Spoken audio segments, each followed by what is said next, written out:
stand up and be recognized. Let's start off with our Lieutenant General Rodolfo Dorilag, Executive Director for Special Projects Global. Sir? We also have IPC GC IGO General Perfecto Sigismundo. Up next, we have IPC Lieutenant General Christopher Michael Buenafe, Global Affairs Director. And we also have Major General Yosef Kang, South Korean Command. All right, thank you very much, and welcome to our panelists. And as well, we'd also like to acknowledge our media partners who have been very gracious with their presence this afternoon. So as I call your name, I'll just do a rundown of all the media partners we have present right now. So from PMI News, Bernard Minoza. From SMNI, we welcome Almar Forzuelo, Nigel Velayo, and John Rich Bisana. Radio Aguila, Archie Amado, BZME, Tony Gildo. We also like to welcome Mike, Ed Lim, and from PTV4, Edwin Sagu. And Vic Dumo. Yes. Then we also have from CNN Philippines, Carrie Kator, Romel Vida, and Sonny Nueva. From Trending Headlines, Nolly Liwana and Michael. From Manila Times, John Orvin Verdote. DWIZ and Aliu TV23, Anthony Oxan. And Emmanuel Lazaro. Yes, and also from SDN Online News, we welcome Mr. Ed Usman. And from Pinas Global News, Mike Romero. And from our friends from GMA News, we welcome Richard Rebellion, Katrina Son, and Verhel Olona. Welcome to our media partners. Thank you very much. All right, so at this point, we are going to give our panelists an opportunity to give a short talk about your advocacies and role in IPC GC IGO. Kind sirs.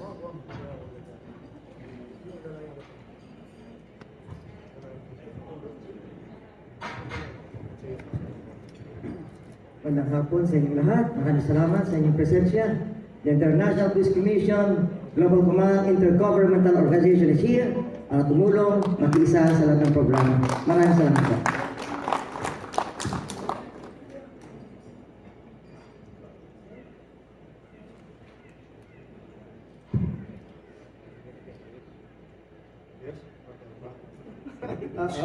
Pasensya na po, akala ko tapos na. Okay. So, ang International Police Commission, Global Command, Inter-governmental organization, ay binubuo po ng 33 member countries. At yung pong 33 bansa na yan, meron po kami mga commander. Those are strong commands all over the globe. Now, right here beside me is our South Korean commander, Major General Yosef Kang. Please stand up, brother. Now, he's the South Korean commander na tumutulong po sa mga mahihirap na komunidad sa iba't ibang parte ng mundo. Tumutulong siya sa Africa, tumutulong siya sa South America. So, iba't ibang bansa po ang natutulungan ng ating mga strong command countries. So, willing din siya, kaya siya nandito para suportahan ang Pilipinas kung meron mga kailangan, especially during calamities, and also livelihood, humanitarian projects. Willing pong tumulong si Major General Yosef Kang. And he is also a candidate to be the territorial commander for Southeast Asian territory. Para mapapromote yata siya from Korean commander to Southeast Asian commander. Now, we also have 3 major continental commanders. We have North American Command, headed by General Alfredo Andres. Unfortunately, he's not here kasi siya nagka-stroke. He was supposed to be here. So, isa pang strongest command natin yan, Continental Command.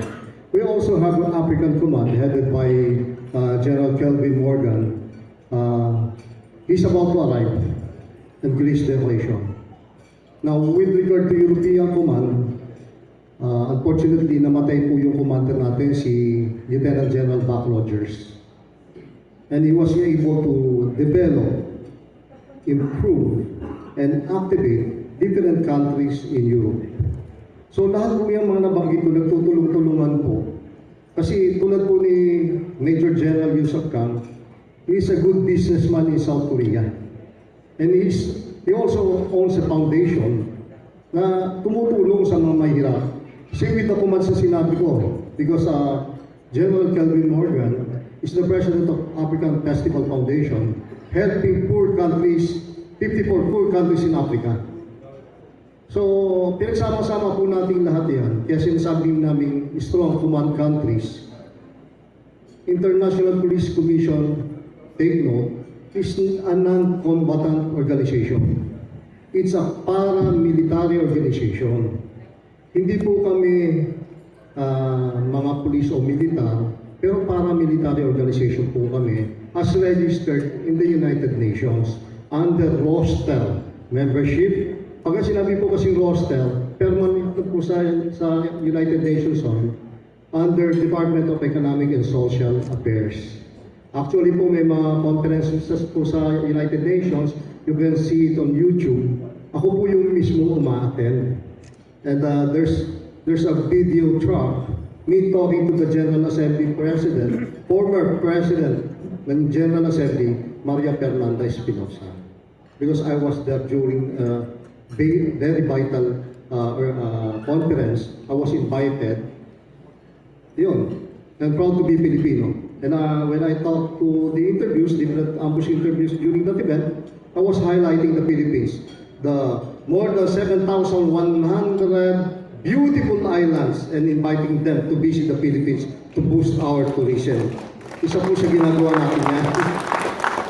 Kaya po with our strong command countries and command continents, we can see that they can help even the Philippines to boost our humanitarian activities here, to help our fellow poor Filipinos na talagang kawawa naman. And our government really, alam natin gusto nilang tulungan ng mahirap. And we are more than willing to cooperate, collaborate with the Philippine government to extend, kasi may mga pinoformulate kami na mga livelihood, mga sustainable livelihood, and then mga programs na mamaya makikita nyo. These are plans that we will propose to the government so that we can work hand in hand for the success of these humanitarian projects para makatulong po kami sa society, sa mahirap na communities, lalo na sa Philippine government. At ang ating continental commands po, gusto rin nilang tumulong. So this is the purpose, very purpose of this global summit, to solicit the cooperation of all our strong commands, to concentrate on humanitarian missions all over the world, and of course, being Filipinos, we are soliciting, please help the Philippines. Salamat po.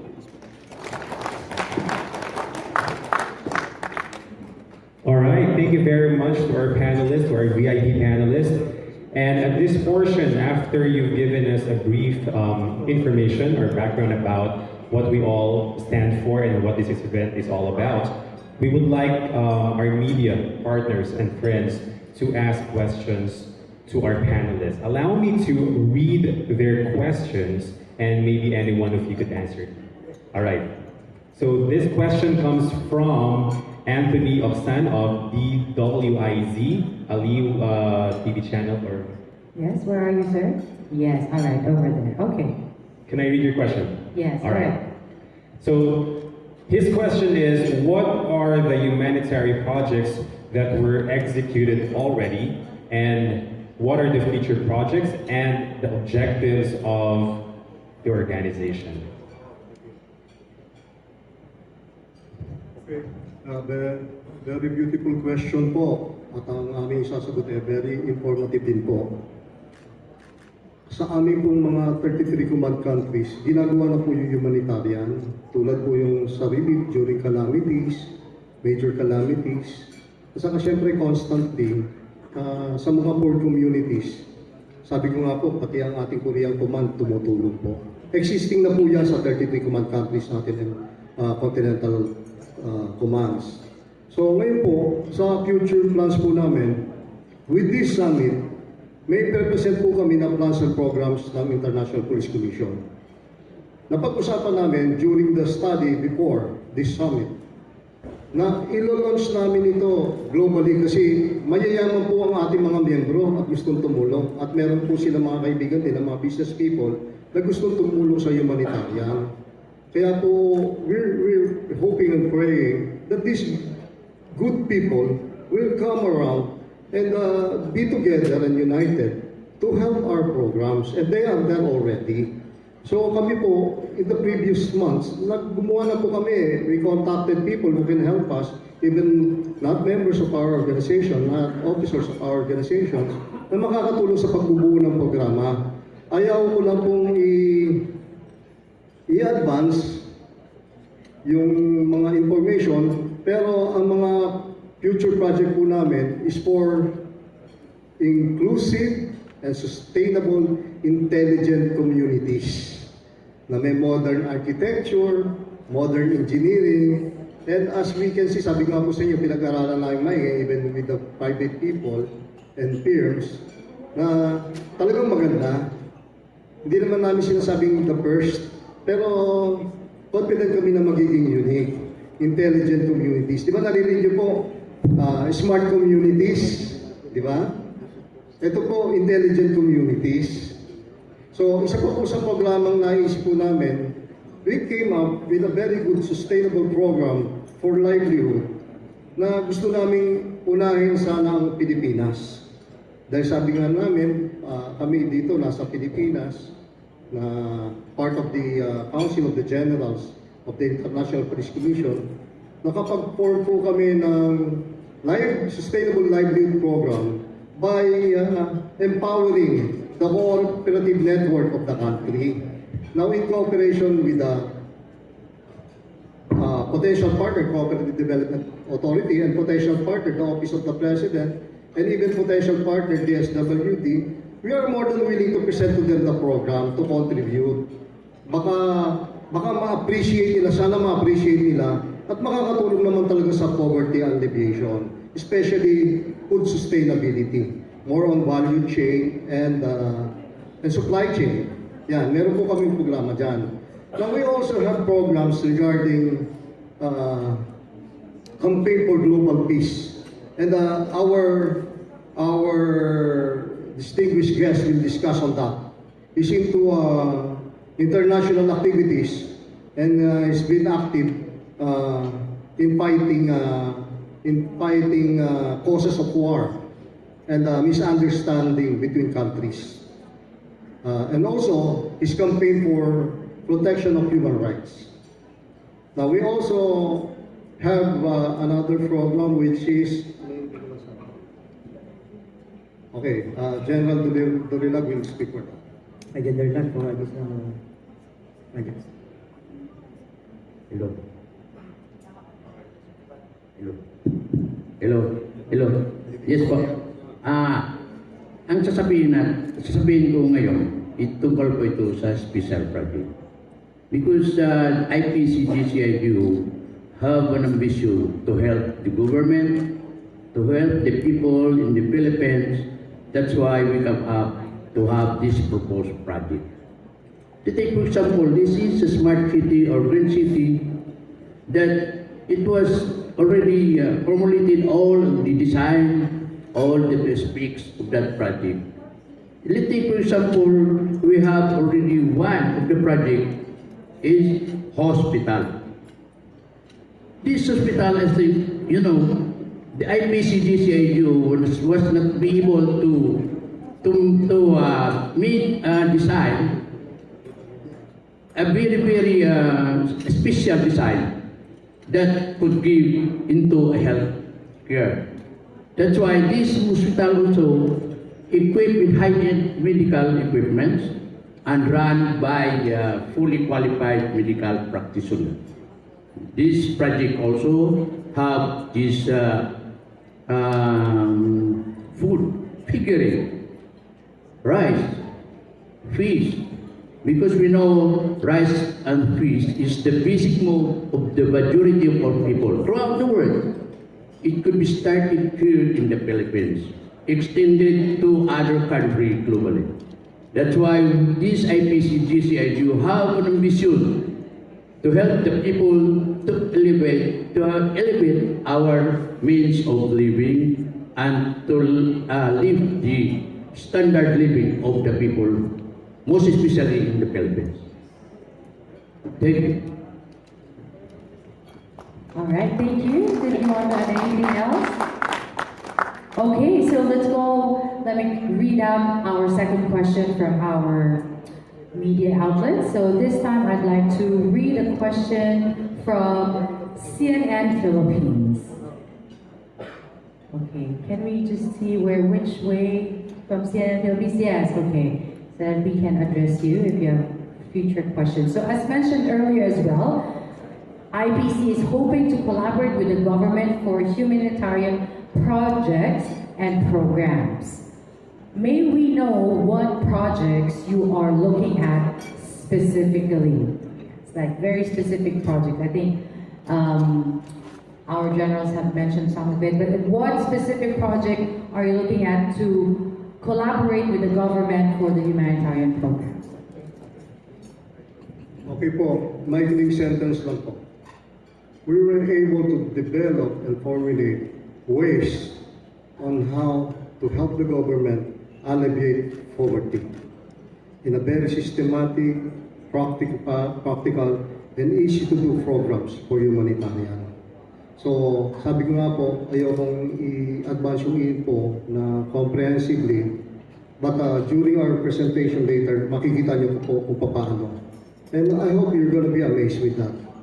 Kasi alam naman natin, with regards to financial, kahit ang ating gobyerno medyo nahihirapan sa mga projects. That's where we come in. So, yung pagdating sa financials, never na mangangailangan po tayong kukonsumo ng taxes ng mga ating kapwa Pilipino. Ito po manggagaling sa tulong ng ating global command. Sabi ko nga po sa inyo, we have strong continental commands that are more than willing to cooperate and also to make it happen dito sa ating bansa. Salamat po. All right, thank you very much, General Buenafe, for your answer to that question. And now the next question comes from our friends from Radio Pilipinas, from EJ Lazaro. Thank you very much for your question. Allow me to read your question to our panelists. What can the IPC do in terms of economic recovery, given that the government has declared the Philippines is now open for business following the effects of the pandemic? Okay. We all know that inflation is rising, going up, and it's uncontrollable. It's very obvious listening to the news all over the Philippines, coming from the media. And also, the rising cost of different products, especially primary commodities. Also, we're inviting investors from other countries to invest in the beautiful Philippines, as we all believe and we are confident that the Philippines has the fastest growing economy in the Southeast Asian region. So we will participate. Hindi namin kaya yung ganong kalaking grande to invite investors, really, and honestly. But in our own simple but workable way, now we go down to the grassroots, yung na-formulate namin poverty alleviation, doon po kami makakatulong. Kasi meron po kaming sustainable livelihood program na sabi ko kanina earlier, na it will need to cooperate closely and to be proposed to the Cooperative Development Authority, because we're looking at the cooperative network as a very vital part of our plan. Kami naman po ay willing to humble ourselves, to explain to them, to present to them for their appreciation, and we are more than willing to comply with all the laws needed, the guidelines needed, the provisions needed, and also the directions needed para maging successful po yung pakikipag-isa po namin sa gobyerno. Salamat po.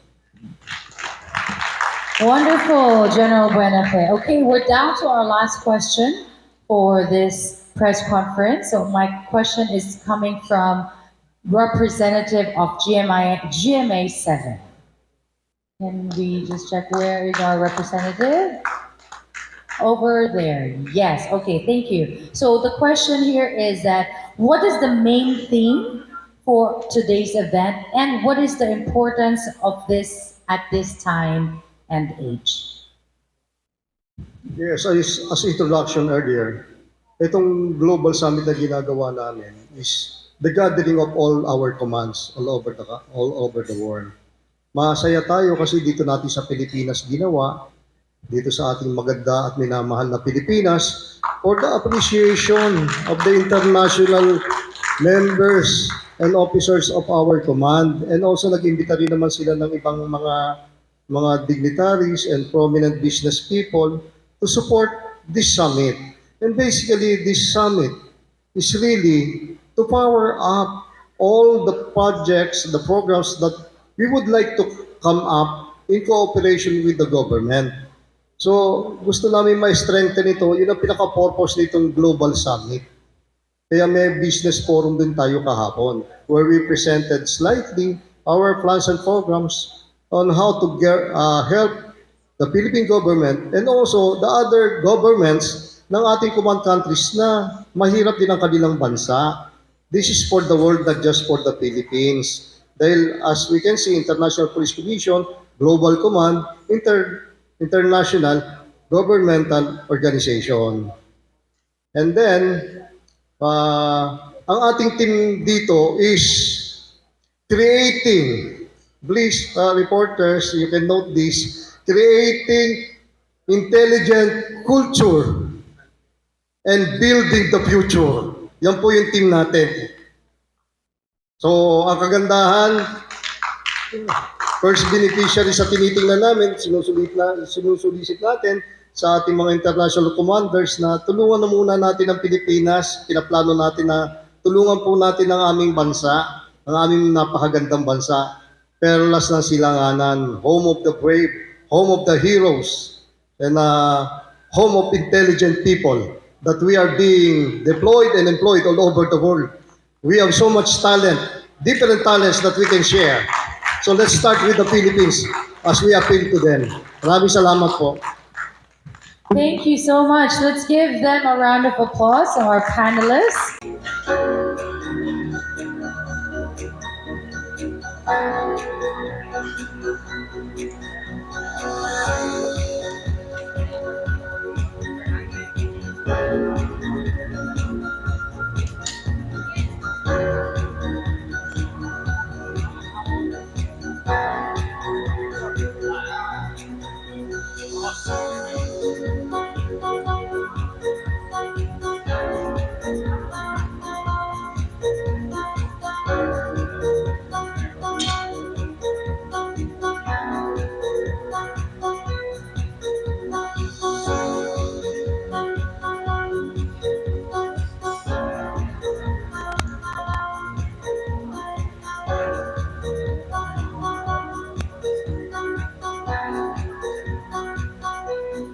Sir, cross arm.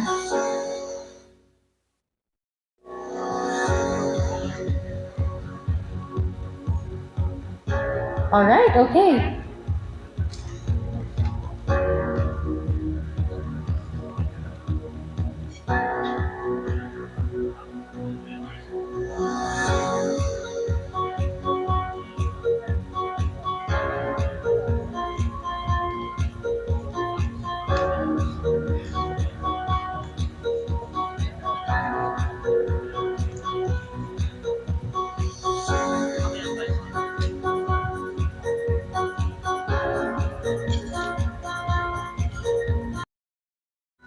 Sir?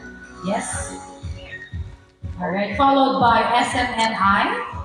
So we have Almar Forzuelo, Nigel Galayo, John Rich Besana.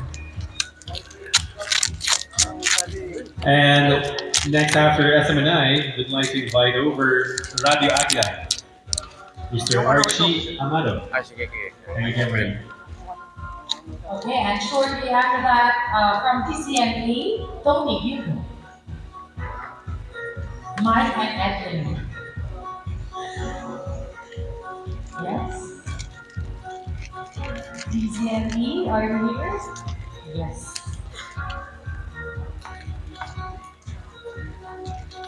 We'd like to ask Mr. Edwin Sagan from PTV4 to please get ready. From PTV4, Mr. Edwin Sagan. Edward Zagot and Vic Tumo, there's two of them. Okay, and then we have from CNN Philippines, Karen Pator, Romel Vida, and Sonny Noel.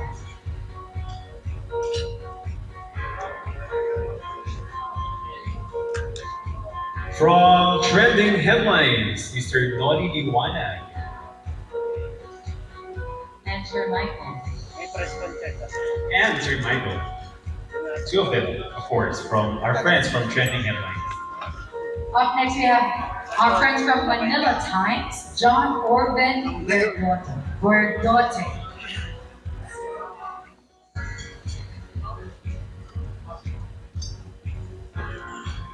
Okay, next we have from TWIZ, Alim TV 23, Mr. Anthony Oxan. With Emmanuel Lazar.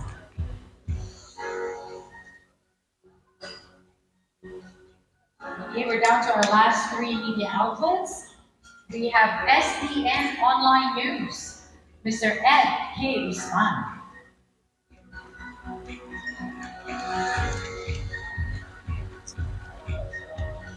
And from Pinas Global News, Mike Romero. Welcome, sir. We invite you over on stage. You good? Okay, and last but not the least, so we have from GMA News, Richard Rebellion, Katrina Son, Verhel Olona. Okay, this is Katrina. I'm about on the stage.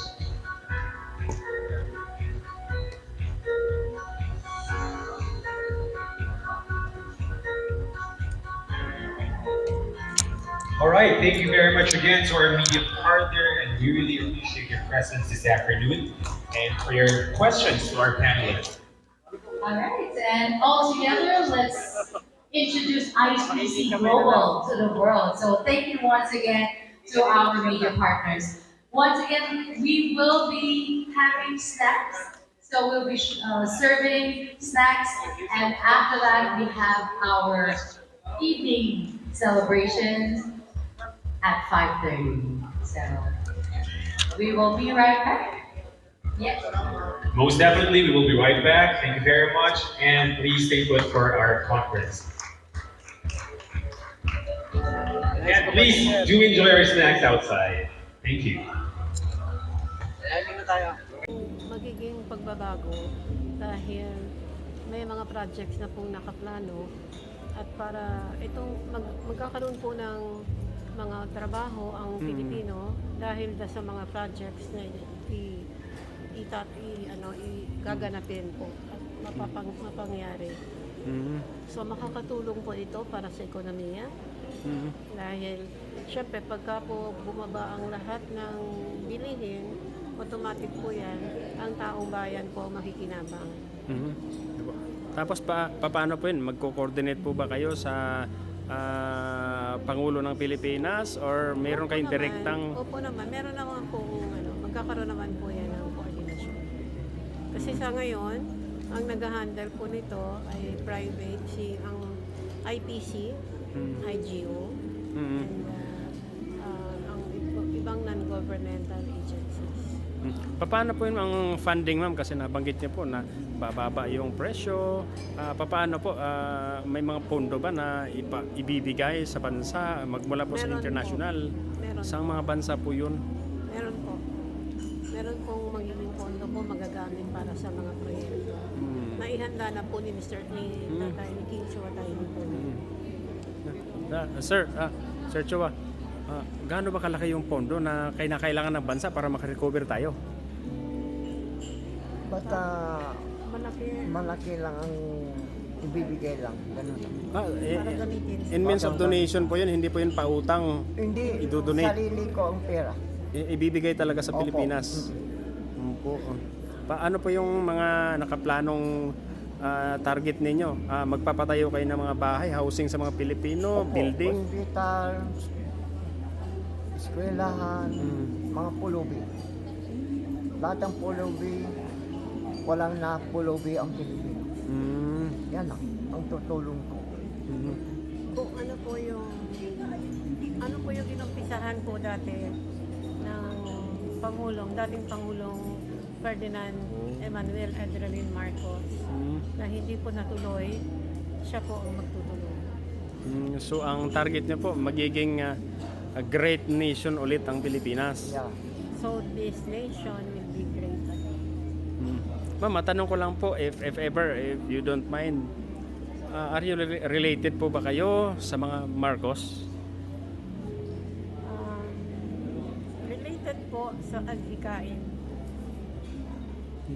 Opo, pwede pong sagutin, pwede rin po hindi, ma'am. Baka mayroong mga delikadong bagay. Ano po, basta yun po. Sa adhikain po, pareho po kami ng adhikain. So, pareho kami ng layunin. Sir, ma'am, meron po bang target na lugar na uunahin para masuportahan ninyo? For example, sa Luzon, Visayas, and Mindanao. Ang gagawin po natin simultaneous, Luzon, Metro Manila, Luzon, Visayas, and Mindanao. Ano-ano yung posibleng mga programang gagawin po ng inyong... Ang unang-una po dyan, yung pagkain po. Ang pagkain natin kailangan maibaba para naman po maabot ng mga kapuspalad. Pangalawa po, ang gasolina.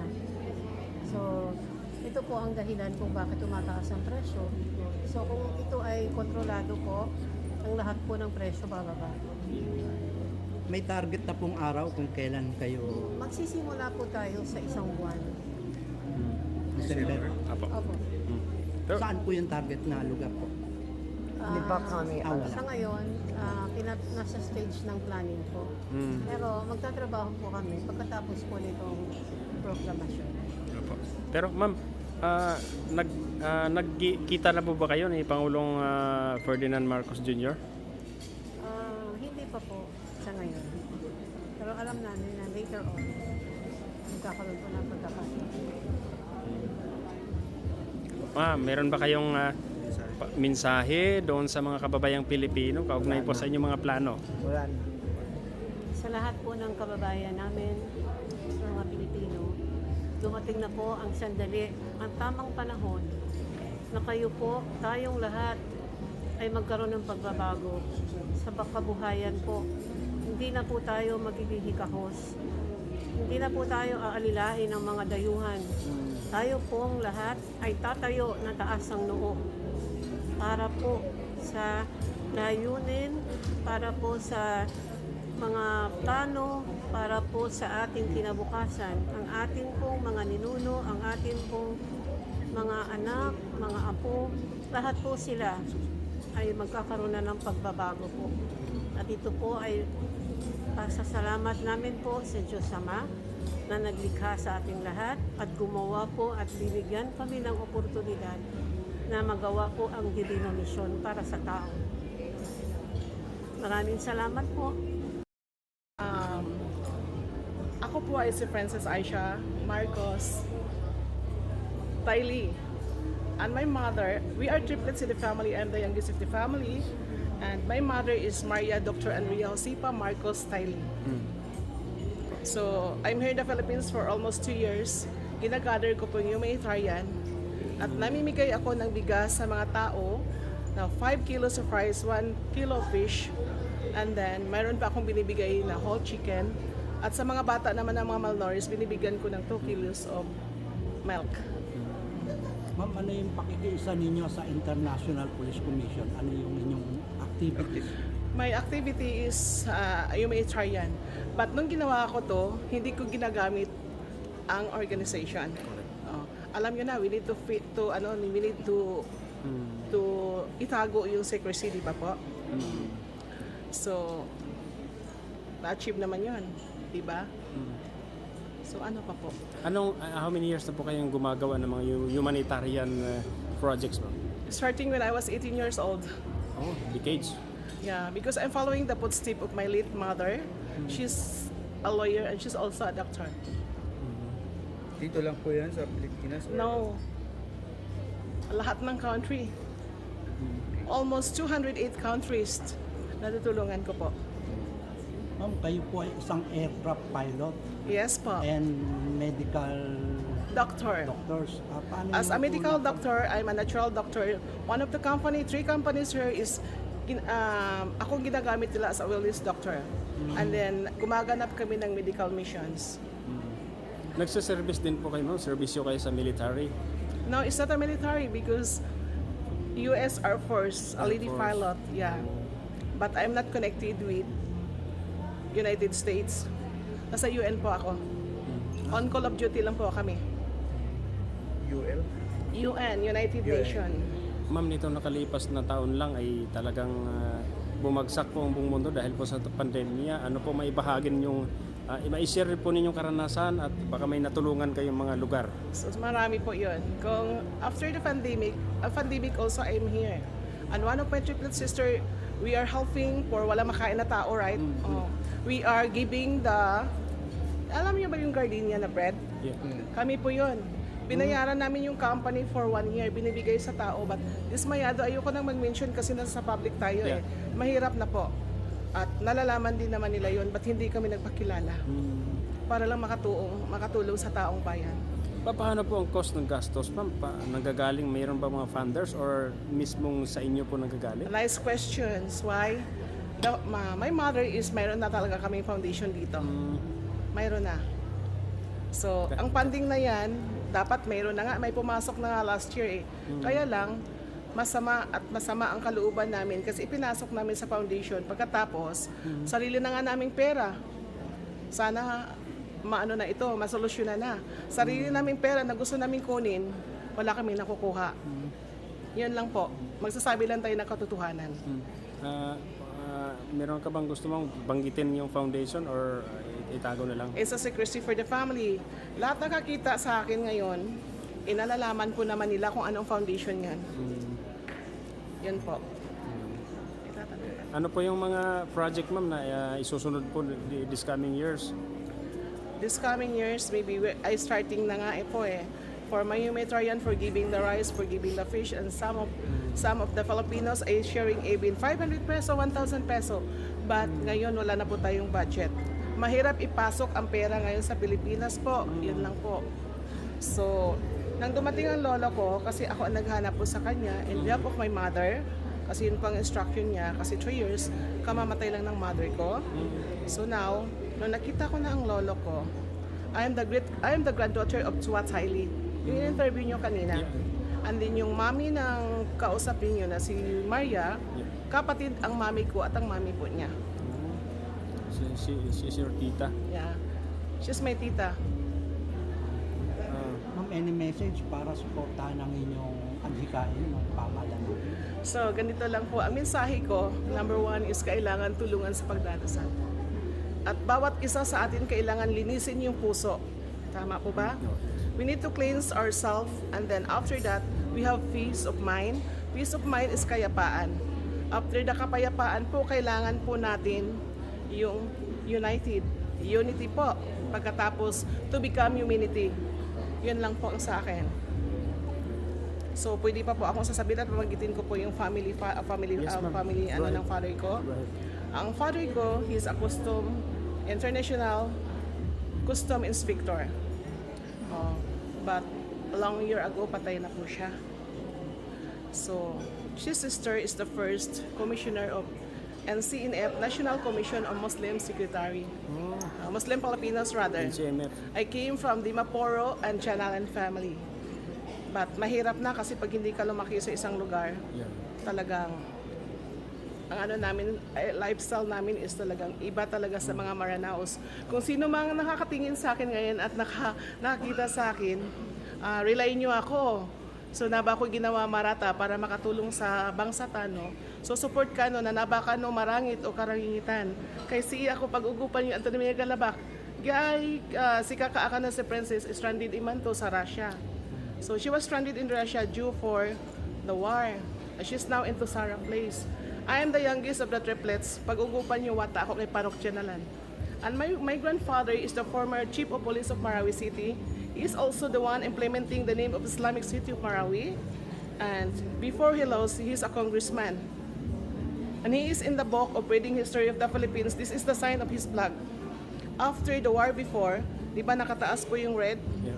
So siya po nag-implement, tinutulungan ng former President of the Philippines to become flag, the blue flag, nasa taas, and then the red flag down. Ma'am, originally ang Marawi o ang Lanao, meron pong originally 6 po na royal houses. Ngayon naging 12 na po. Yes. Saan po kayo roon, ma'am? We are from Lake Ranau. Lake Ranau. We are the triplets granddaughter of Attorney Sultan Omar Chanalan. And then my grandfather came from Dimapuro family, from Ali Dimapuro family. So related kay ni former Governor Bob Dimaporo. Yes.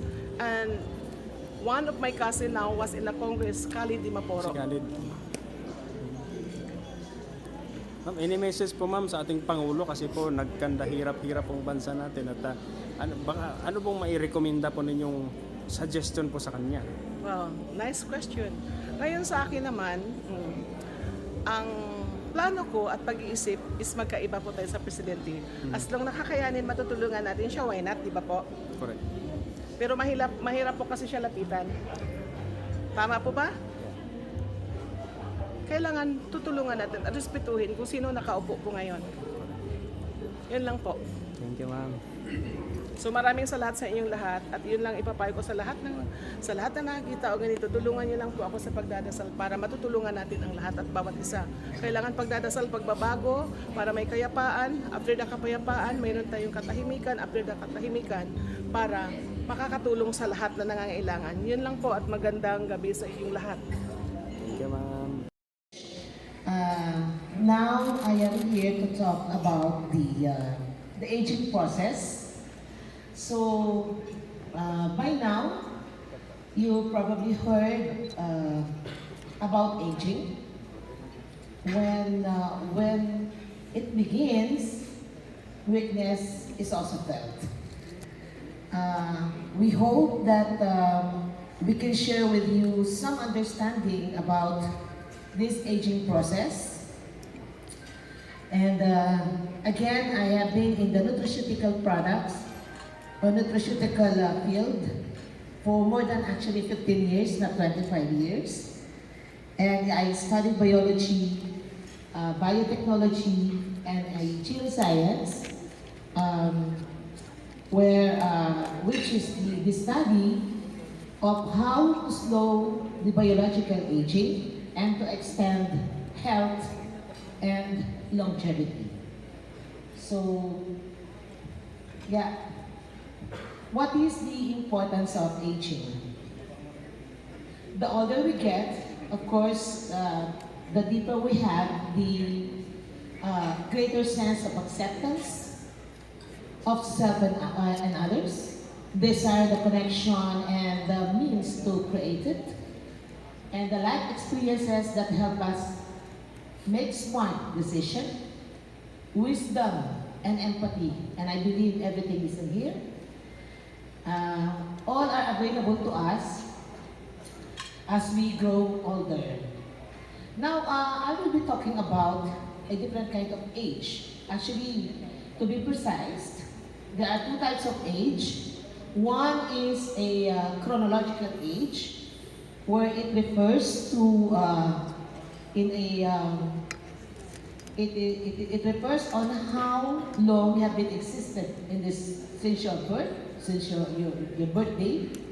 And the second is a biological age, which is referring to how old your cells and tissues are and how old your body acts based on physiological evidences. So, your chronological age, actually, everyone age at a different rates. Your chronological age might not be the same with your biological age, but sometimes these two numbers are the same for people. Chronologically younger, but inside or biologically older. So, aging has been defined as a universal and as a natural and universal process, and therefore was not seen traditionally as a disease. However, aging is the major risk factor for developing many major chronic diseases such as these heart diseases, diabetes, and also cancer. Furthermore, many diseases appear to accelerate the aging process, which is manifested as declines in functionality and reduced quality of life. So aside from these chronic diseases, other chronic diseases accelerated the functionality and reduced the quality of life. So there is always a question: why do we age? Why do we age? I don't think that, I think, with all what we are doing here in our existence, and aging, when we age, and when we reach the time or the point where our body will give up, it's quite, it is quite unfair on that. So, anyway, let's take an example of a 5-year-old kid riding a bicycle, and this boy hits something, falls down, and somehow still has the ability to get back up again and continue cycling. But as we age, this scenario is quite different. There will be a little difficulties in getting up again, and mostly it depends on how old or weak our body are. So why we can't do anymore? Why we can't do anymore on what we are usually doing when we were young? What is happening there?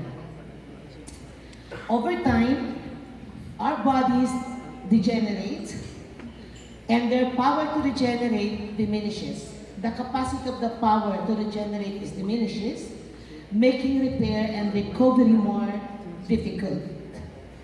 Because when we were young, we still have a lot of cells and tissues. Therefore, those cells and tissues still have also the ability to regenerate in order to replace, for the replacement, for the remodeling, and for the repairs of our organs and tissues. So that is why the young people, they still have the ability and the power because of continually regenerating more cells for the replacement, remodeling, and repair to those cells inside our body, particularly in organs and tissues, that are getting old, weak, and damaged. But as we age, again, we're losing cells because, as we age, we're losing cells. And actually, it is starting by the time we reach 28 years old. Biologically, we will lose cells as we get older. And it starts by the time we reach 28 years old. Because there is no immortal anyway. All of us, all our body will give up one of these days. But biologically and scientifically, the aging process starts by the time we reach 28 years old. And because of the changes, there are changes na nangyayari, or there are changes that is happening in our molecular and cellular level gradually, konti-konti, due to different problems occurring during DNA replication, such as this replication blockage, protein bonds, and also the end replication problem. So what I mean in here, it is very, very normal that all of us will get age. We will age. And then it starts by the time we reach 28 years old. But of course, with our modern lifestyle, with our modern lifestyle,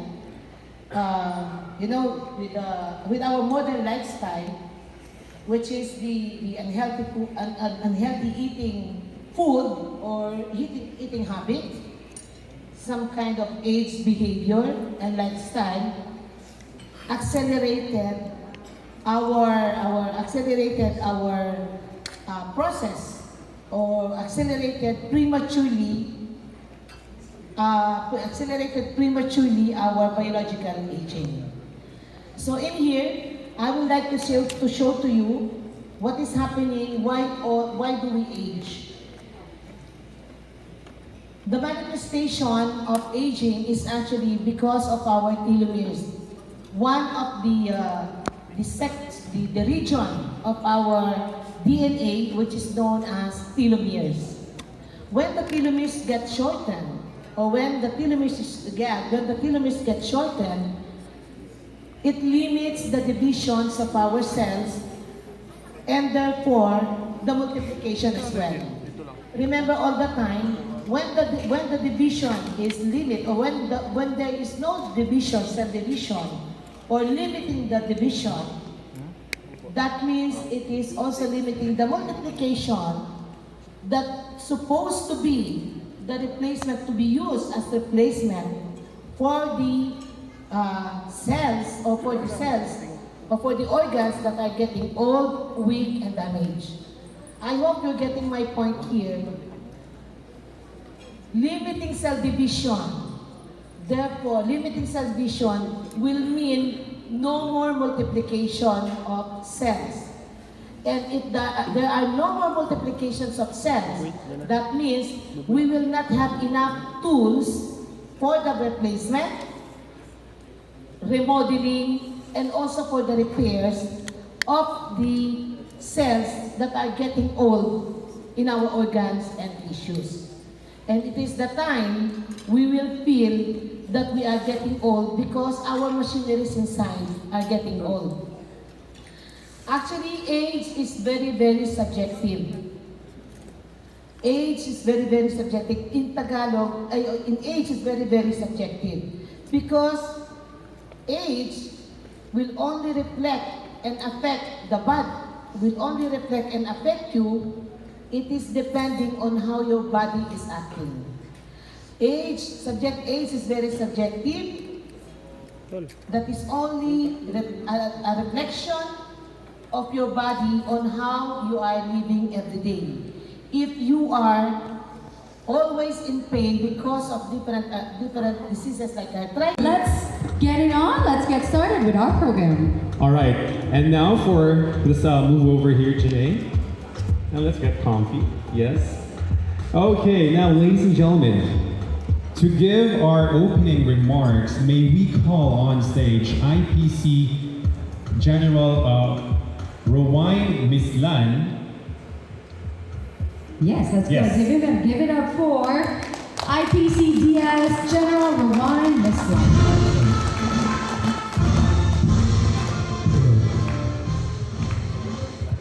Thank you very much, handsome and beautiful MC.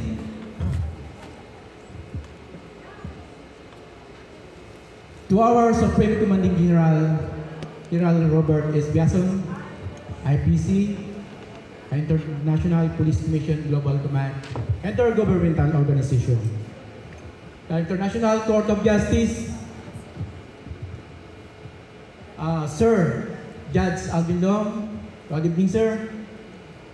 To our ambassador from the Korea, Major General Kang, the representative from Philippine Army, Major General Fernando M. Reyes, Deputy Chief of Staff for Operations.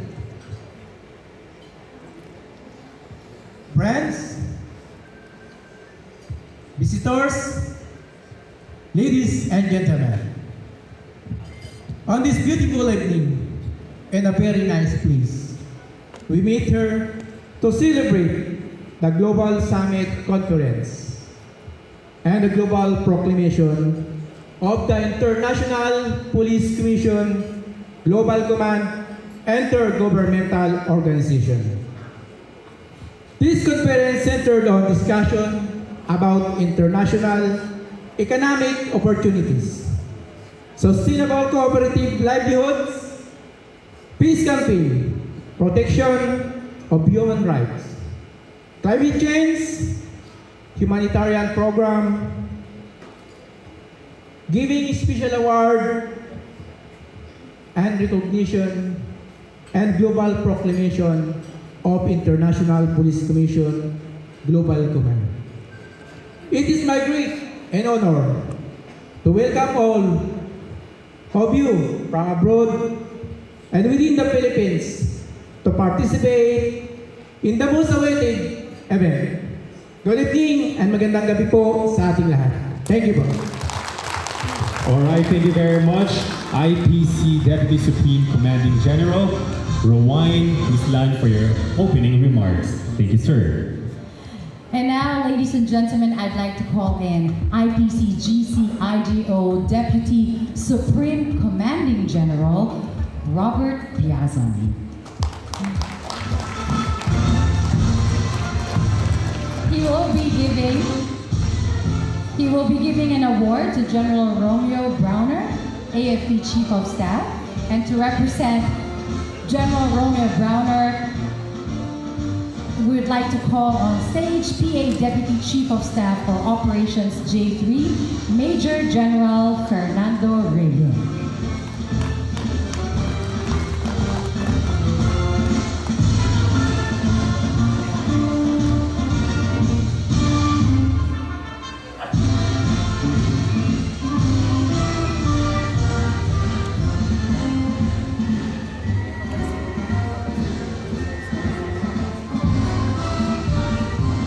Alright, we'll get back to that portion later. And right now, so we have a very special AVT for all of you, so please direct your attention to our LED background screen.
Yes, indeed. Heal our land. Ladies and gentlemen, it is now time for us to recognize or to introduce our several distinguished guests. And so we would like to call on IPC Lieutenant General Liza Jade to assist us in this introduction. Our Executive Chief of Staff. Let's give her a round of applause.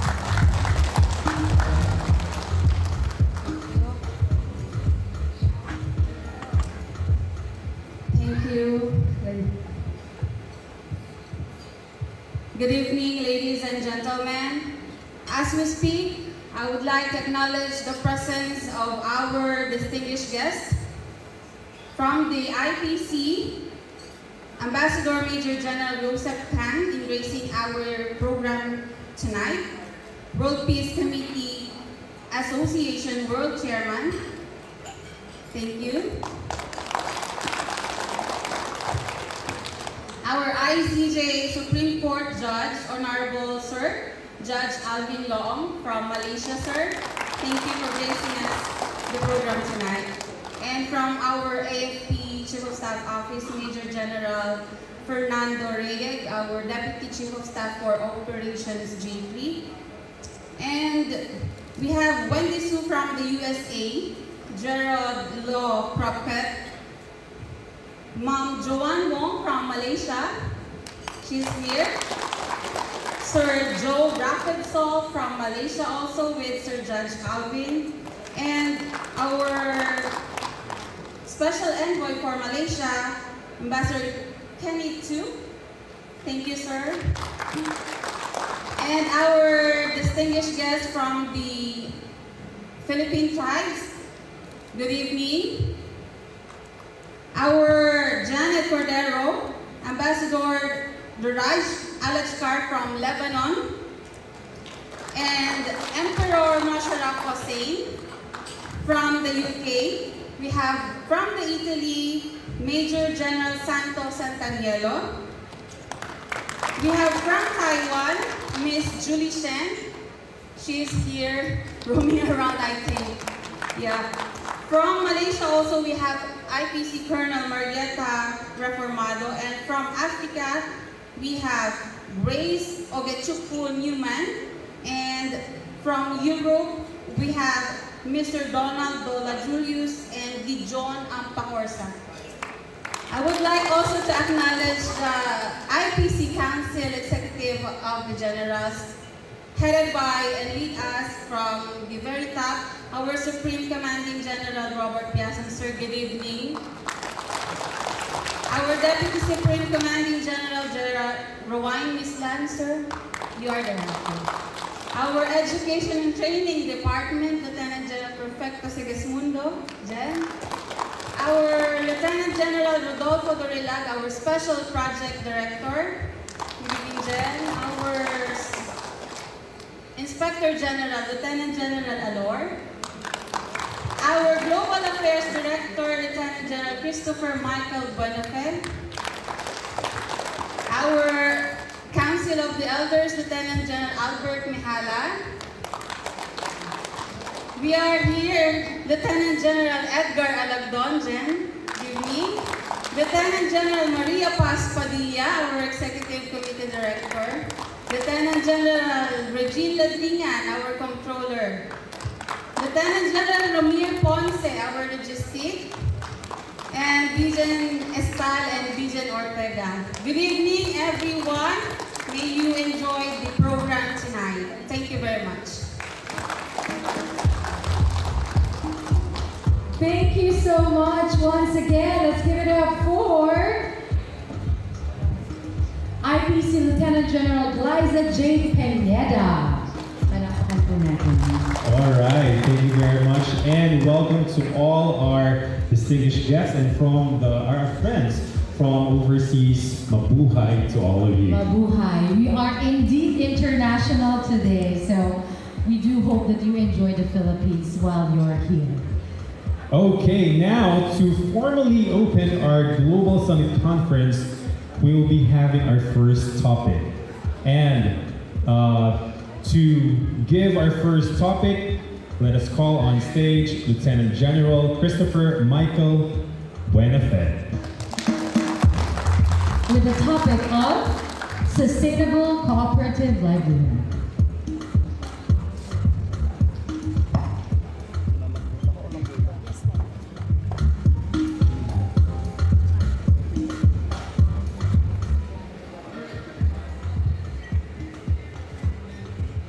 Thank you for the endorsement, dear MCs, well, officers and guests, our representatives from the other side of the world, across seas, ladies and gentlemen, good evening.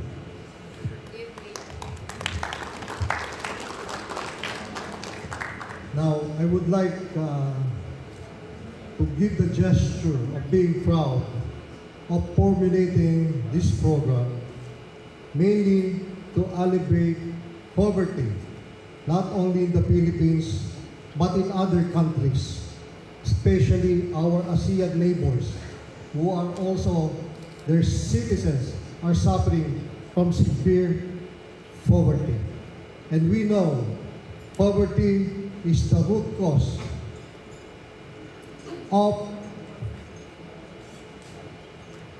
battle, rebellion, simple street crimes, and other organized crimes like kidnapping and other serious problems affecting our economy, especially drugs. Most people using drugs are being drugged in that kind of vice to do crimes, to give them confidence and energy to do what they need to produce money out of criminality. So this is really to combat poverty. This formula of having the Co-op Kadiwa para sa Kaunlaran program, and we call it KKK program. The Co-op Kadiwa para sa Kaunlaran in English is Cooperative One in Spirit for Progress program. This is a cooperative entrepreneurship, livelihood, agricultural, and food stability and affordability program to be done by the citizenry, especially those beyond the poverty line. So the International Police Commission, GC IGO, was able to come up with this approach, not only for the Philippines, but also for other countries with severe poverty in year 2024 and beyond. Next slide, please. This is the ecosystem, and this is how it simply works. In the Philippines, we have farmers. And farmers are producing rice, fruits and vegetables, livestock, and fish. Food comes from them. And then, the idea is to deliver it direct to the consumer, eliminating the traders and other costs in between that makes it expensive. All these four categories, are very expensive here in the Philippines because we have a lot of traders in between. And they have a lot of expenses, of course. They need to recover their ROI, and also they give higher markups because those are prime commodities. And it's a very, very lucrative business. But with this approach, we're eliminating in between all the costs and markups of the traders. So those goods will be delivered in the cooperative facility inside the locality wherein a cooperative is registered. In the Philippines, all cooperatives here are compliant with the law, because there's existing government agency called Cooperative Development Authority, which registers and controls and supervises these cooperatives. I don't know the setup in other countries. But here it's well organized and the finances are being monitored closely. So the goods will be delivered to the cooperative facility, and the cooperative facility, the officers will man the market, the Kadiwa market, and have the consumers buy from them directly. So the price is farm gate price, direct from the producers and the farmers. And then these buyers, these consumers, shall be invited by the co-op to also become cooperative members. Because if you become a cooperative member, aside from buying low-price products but quality products, you will receive dividends, patronage refunds, and other benefits that all members will enjoy. So somehow, these consumers can buy low-price products and receive benefits. That's what we call a sustainable livelihood program. They will be encouraged, the members will be encouraged also, especially the provinces in the Philippines, they will be encouraged to also become farmers and producers so that the consumers can produce products for themselves, for their families, and for their communities. So once they become farmers, this ecosystem becomes big because we will be producing people who will produce more than enough food for the table. It means once we reach this ecosystem, there will be no more shortage for food. And there will be enough food on the table and low price products, and we can also export our excess. Not just marketing in the locality, not just selling in the provinces or in the urban areas, but also export outside. And then, these farmers, existing farmers now, shall be invited to join the cooperative also, so that the farmers will gain more than they receive now. Just like the battle cry of our dear President Bongbong Marcos, during his campaign, he committed the people to bring down the price that time of 45 pesos down to 20 pesos per kilo. With this approach, it's possible. Because in the situation in the Philippines, cost of price or selling price of rice is very high because there are a lot of rich traders in between. Okay? Just like fish, from the farmers direct to the consumers. No more traders, the price of fish is very low. And then the consumers will also culture fish to produce more than enough the requirement of the community. So that's the simple ecosystem. So next slide, please. This is the beauty of the ecosystem. The farmers will deliver directly to the consumers. No more high markups. Within the locality for the start is the marketing area of the distribution. Then basically it cuts the cost of transportation, the handling, the fuel, renting a vehicle, and also wastage from incurring bad orders. These are the costs of the traders. That's why they impose high markups. Next slide, please.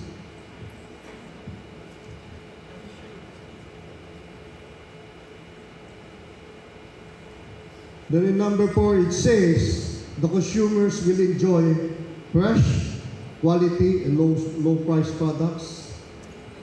And then farmers and consumers are encouraged to become cooperative members because our government is telling the Filipino people to become members of the cooperatives because the cooperative is the main vehicle for poverty alleviation. That's why we are more than willing to contribute this idea to the Cooperative Development Authority through the execution of the IPC GC IGO. Next slide, please. As I have said, the consumers are encouraged to also produce, not just consumers, and earn from the produce and satisfy their daily needs for food. So they will be encouraged to do farming, livestock raising, and for the farming of vegetables and fruits using hydroponics, the latest technology. And will be discussed by our dear architect about hydroponics and other methodology in modern farming. And then these consumers and these farmers will have no problem with regard to marketing, because when it reaches the cooperative facility, there's no hard selling, because most people will go to the cooperative facility to buy because it's very cheap but high in quality. So when we do this, we guarantee success on home agribusiness. Most of the homes will now become producers. The problem in the poverty line in the Philippines, poor people do not produce for themselves, do not produce for their own requirements, especially food. But now they are encouraged to be productive and earn profits from their production. So, in the lowest unit of our society in the Philippines, we call it barangay. It's the lowest unit of our local government. So, it's delivering public service and all the needs of the constituents. We call it barangay. So, in a municipality or city, there's an average of 25 barangays. Next slide, please. So, in effect, poor families will have continuous and sustainable source of food and income that will alleviate, surely, the poverty situation of every family. So, if implemented nationally, there will be good supply, more than enough for the table of every family to have nutritious food, quality food, homegrown, and as again, very low in price. So once it becomes snowballing on a national basis, that will also help the economy and also help cut the inflation rate. Because in the Philippines, our problem here is the inflation going up because of increasing fuel prices and other costs. So this one is a very, very effective, not yet proven, but as we can see, the production of our country will be boosted up to the exportation of local products. And as I said, it can be done to other poor countries, especially our neighboring countries in Southeast Asia. Next slide, please. So funding. With IPC GC IGO, we're doing our best to cater the funding requirements for this project. So actually, it's not budget intensive. It's simple to implement, and it doesn't need big capitalization on a per unit basis.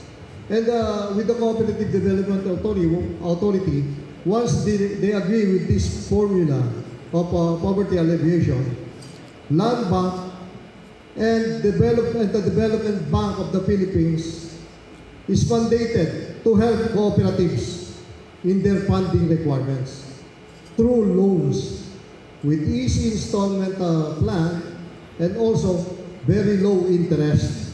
That's why we want to cooperate with them so that the cooperatives can enjoy the loan facility or credit line. Next slide, please.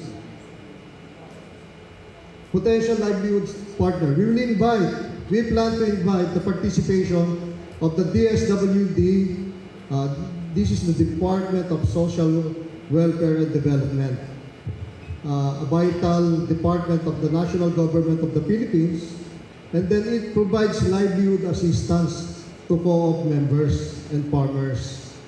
So we will plead to them to acknowledge our program and allocate some funds for this project, including farmers' subsidy. Next slide, please. Also, a potential partner for this program, we will solicit the mutual cooperation with the Cooperative Development Authority to embrace this idea, together with the Provincial Cooperative and Development Office of every province, which is under the Office of the Governor. Next slide, please.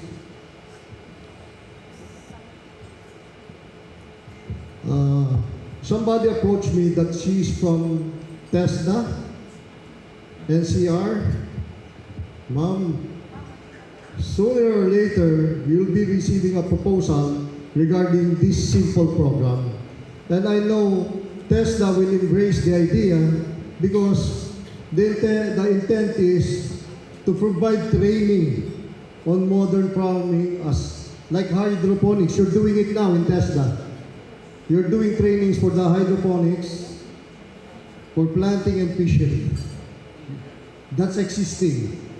So we will just propose for you to incorporate your present training modules to be implemented under this noble program.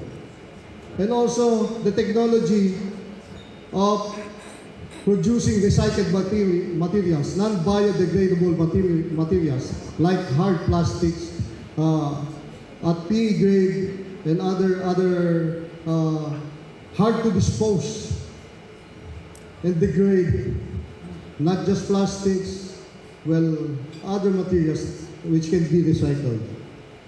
And also to teach our recipients how to make organic fertilizers and feeds at home so that they will not anymore buy expensive feeds and fertilizers available in the market.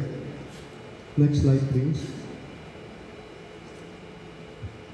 So we will also invite good business people producing fertilizers and feeds that will provide also modern farming training and methodology, and also put full technical assistance and monitoring during the course of the cropping.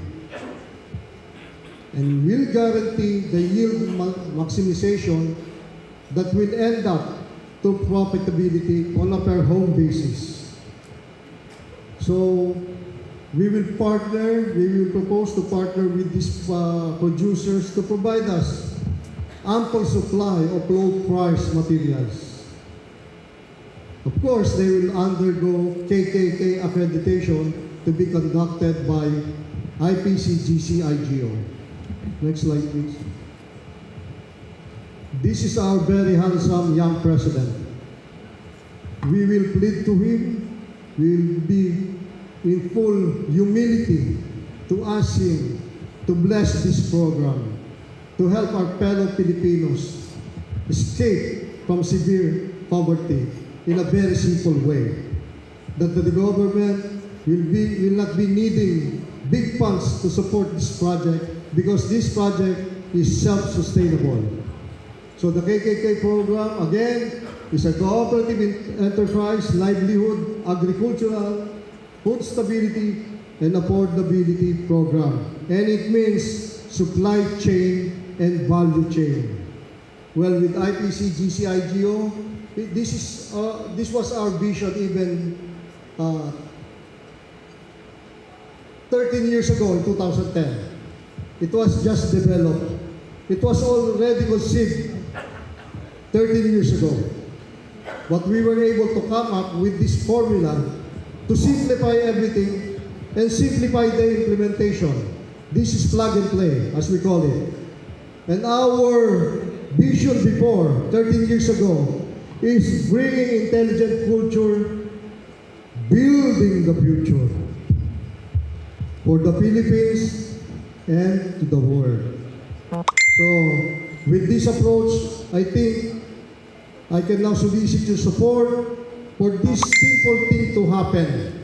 And really, it will touch the lives of every poor family because they will have enough food and they will have profit in producing food products for their countrymen. So the citizenry shall be mobilized for the economic growth. Thank you very much. Again, Lieutenant General Christopher Buenape, IPC GC IGO, and I'm the author of the program. Maraming salamat po. Thank you very much, everyone. All right, again, thank you very much. Thank you, sir. IPC Lieutenant General Christopher Michael Buenafe for talking about our first topic for our Global Summit Conference this evening, which is Sustainable Cooperative Livelihood. All right, so we're gonna have a special number at this point. And to give a very special number, we will be welcoming this very talented lady. She is actually a very versatile singer who was the second runner-up in the Taiwan Excellence Your Song of Excellence Season 3. This girl can definitely be the next Broadway sensation, like your idol. I think this is your idol. Miss She is your Leia idol, yes. Salonga. Miss Leia Salonga, yes, very much. So ladies and gentlemen, let's give a big, big hand to Miss Eliza Eraskin.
All right, bravo, Eliza. Amazing! Oh my goodness. I was having goosebumps listening to her sing. I was actually singing along, pero I know you were singing along. The male version of Liza. yes, More of Martin Iverish. Well, I look forward to the future of Eliza. Yes. Maybe we will see her in future TV shows or Broadway, West End. Yes. She's a very promising lady. So thank you very much, Eliza, for giving us that special number. All right, I think we have come to a very exciting part of the program where we will be feasting in, of course, sumptuous food served to us by Conrad Hotel. So, ladies and gentlemen, our buffet table right at the lobby is officially open, but of course we invite you to come right back inside because we have a set of performances that will entertain you tonight. All right, so ladies and gentlemen, bon appetit. All right, let's enjoy our dinner, and shortly after we will be calling our different performers on stage.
Ladies and gentlemen, let us welcome the recording artist from Ivory Music, Taiwan Excellence, Your Song of Excellence Male Grand Champion 2021 and GMA 7's The Clash Season 3 Runner-Up 2020, Mr. Renz Robosa.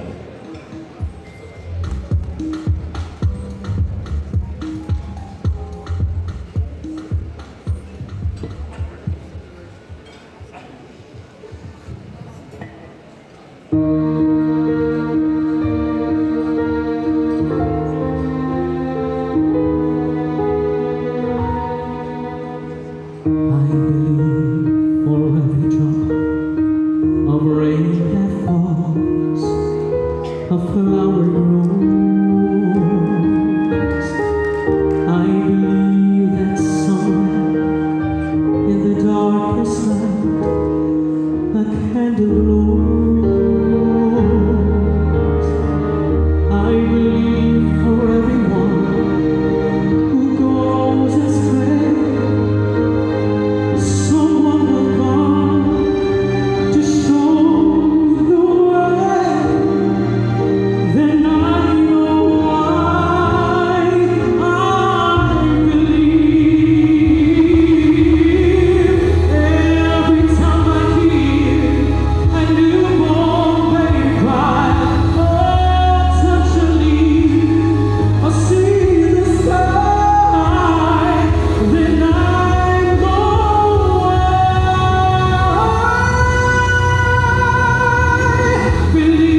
special number, let us welcome these two talented duo.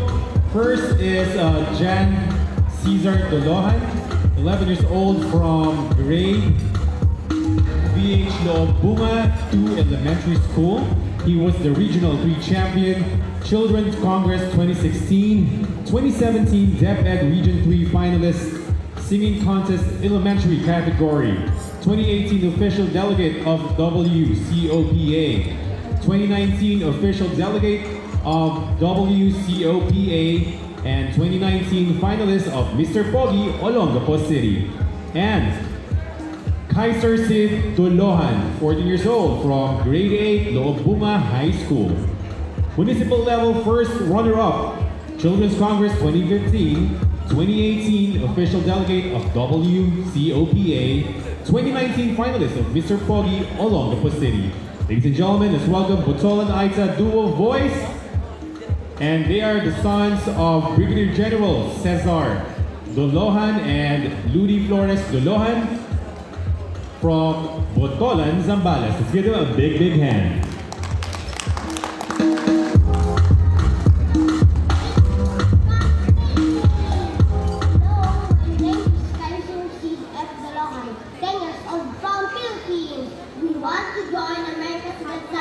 Because we want to see America, and we are so excited to see and meet the AGT judges because we are their big fans here in the Philippines. We always watch them on YouTube. We are brothers, and the eldest and the second child. We are members of Aita tribe of Botolan, Zambales, Philippines. We sometimes experience discrimination when they talk about Aita. They thought Aita's no proper education in achievements in life. That's why when we heard about this audition, our parents support us to join online. We feel that through this AGT audition, our tribe will gain recognition. Our parents are survivors of Mount Pinatubo eruption in 1991, and they are now doing small business like printing.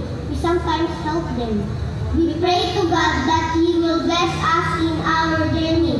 Again, we are the Botolan Aita duo, the Bad Boys. Thank you.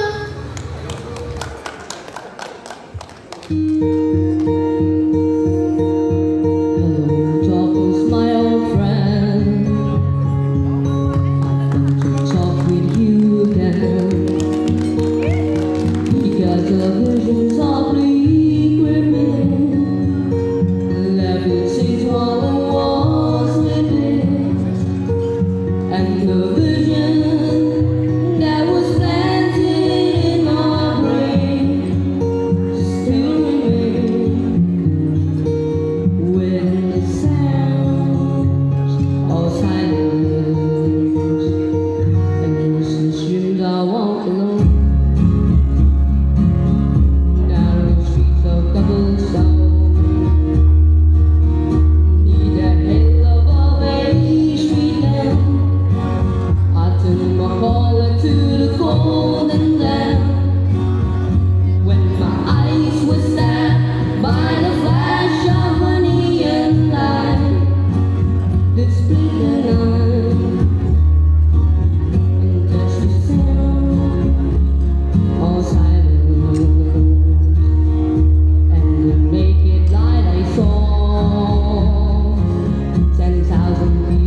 Advance happy birthday po ating Supreme Commander General Robert S. BIAZON.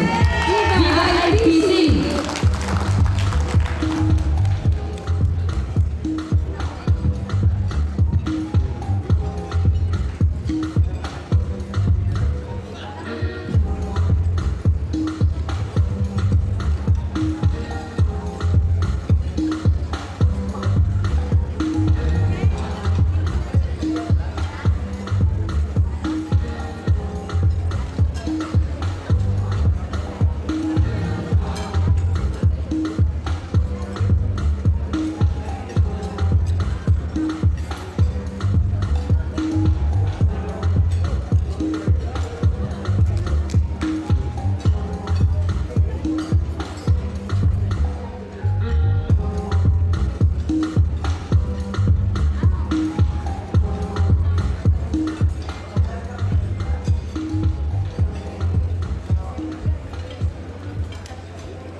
Ladies and gentlemen, let's all welcome Kada Tres.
You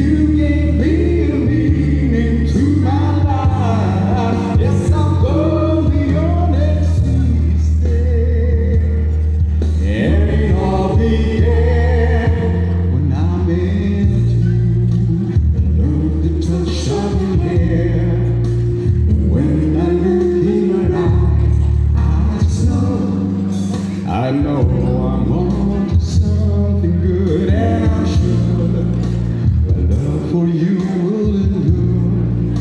Your love will light up my world and take all my cares away within part of me. You gave me a reason for my being, and I love what I'm feeling. You gave me a meaning to my life, and I've gone beyond existing. And it all began when I met you.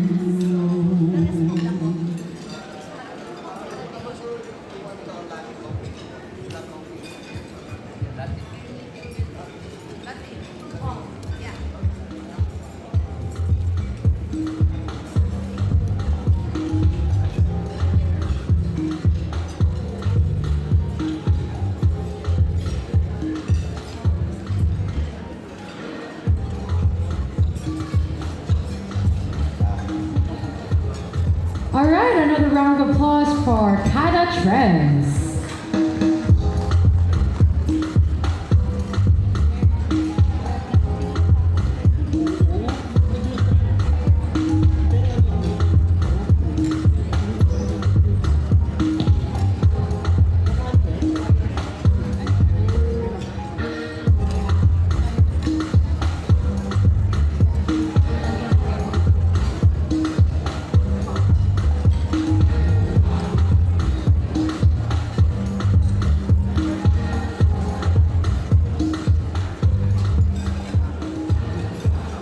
Ladies and gentlemen, are you enjoying your dinner so far?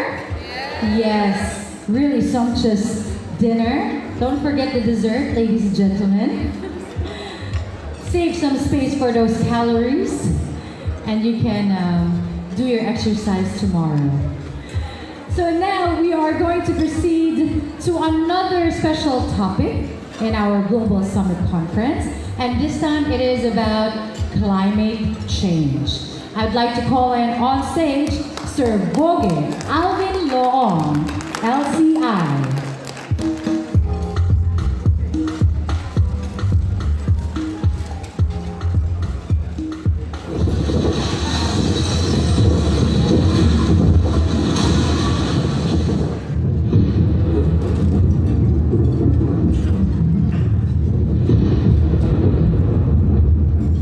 The skies over Dubai darkened, heralding a storm that would shake the desert metropolis to its core. As COP28 climate delegates flew in from around the world, Dubai awoke on November 17th to cracks of thunder and torrents of rain drenching the city.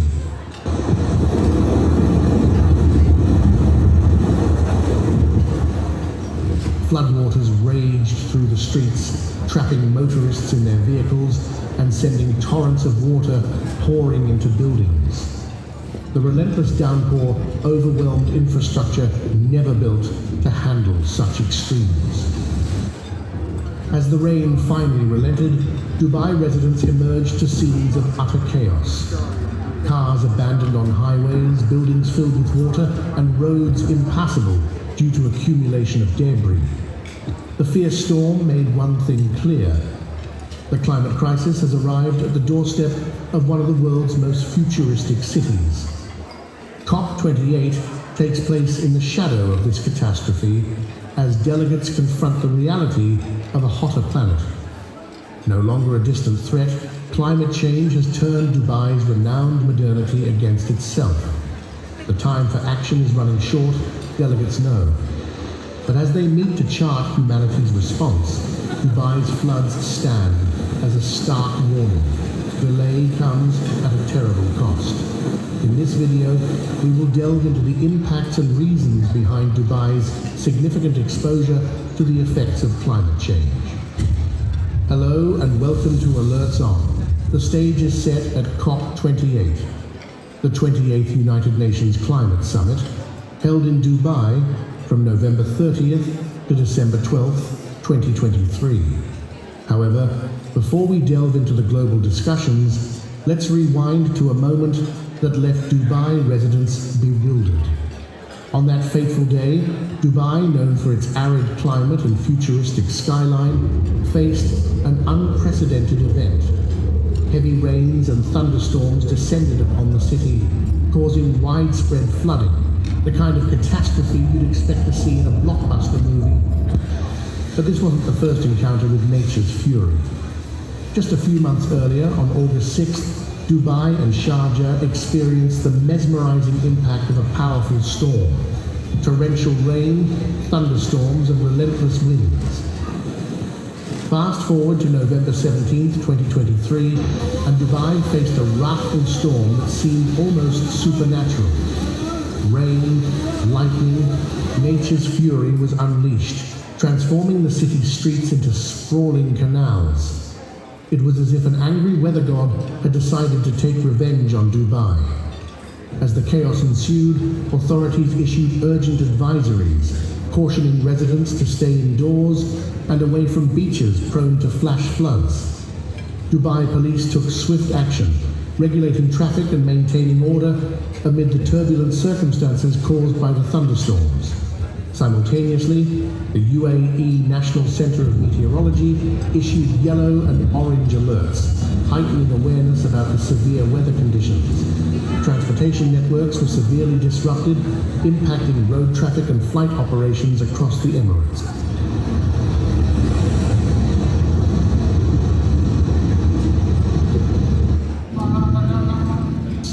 Residents shared dramatic visuals of the floods on social media, offering glimpses into the intensity of the rainfall in various parts of Dubai. The city was grappling with an unexpected crisis, and the world watched as Dubai struggled to regain its footing. In response to the adverse weather conditions, the Dubai municipality activated a preparedness plan, employing drain systems to address waterlogging issues. The UAE government, foreseeing the challenges, urged the private sector to implement flexible working arrangements to ensure the safety and well-being of employees during the expected challenging weather conditions.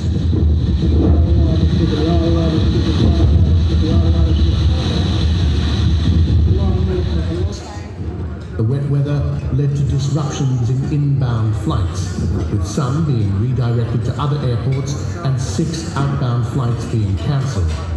Dubai airport representatives advised passengers to use the Dubai Metro, check traffic updates, and allow plenty of time to reach Dubai International Airport. The Roads and Transport Authority announced on social media the suspension of bus lines across the city, including the 315 from Dubai to Sharjah and the E411 from Dubai to Ajman.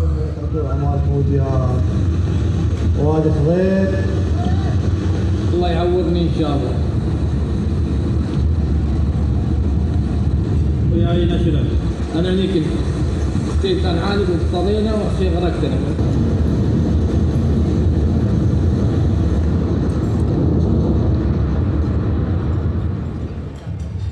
Now let's roll back to August 6th, where a powerful superstorm hit Dubai and Sharjah. The turbulent weather conditions, accompanied by strong winds, wreaked havoc across the Emirates, causing damage to buildings, residential areas, and vehicles. The impact of the storm was particularly severe in Sharjah, where strong winds shattered a shop window, leaving broken glass strewn across the floor. The unpredictable weather conditions followed heavy rains in Aleen on the preceding Friday, as depicted in a video showing motorists navigating through a downpour in the Garden City of the United Arab Emirates.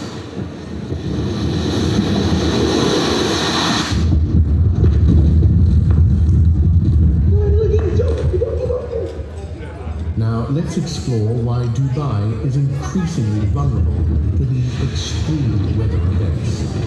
Rapid economic growth, environmental problems, and heavy reliance on desalination plants, all contributing factors to the perfect storm Dubai finds itself in.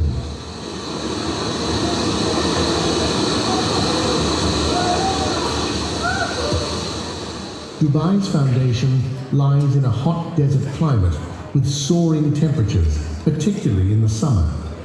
The threat intensifies with rising global temperatures, making the city even hotter and posing challenges for its residents. Dubai's extensive low-lying coastal areas, housing critical real estate and tourism infrastructure, face imminent danger from rising sea levels. The city is at risk of coastal erosion and increased flooding, impacting its economic and social fabric. The rapid urbanization and extensive construction projects in Dubai have led to the loss of crucial natural coastal barriers like mangroves. These ecosystems act as shields against storm surges and flooding, leaving the city more susceptible to coastal hazards. Dubai's high population growth and density place a substantial number of people and infrastructure at risk. The city becomes more susceptible to the adverse impacts of climate change, including heat waves and flooding, as the population continues to grow. Heavy reliance on desalination plants, powered by fossil fuels, makes Dubai's water supply vulnerable to higher temperatures and fossil fuel price volatility. This dependence poses significant challenges to ensuring a stable and sustainable water source for the city. Dubai faces the threat of changing precipitation patterns, potentially leading to longer and more intense droughts. This poses a direct threat to the city's freshwater supply, necessitating careful water resource management. The Arabian Gulf's warmer waters pose a direct threat to marine ecosystems, including coral reefs that act as natural barriers protecting Dubai's coastline.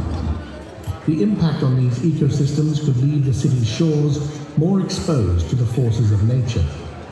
Dubai's urban design, characterized by expansive glass skyscrapers and heat-absorbing construction materials, contributes to the amplification of heat waves.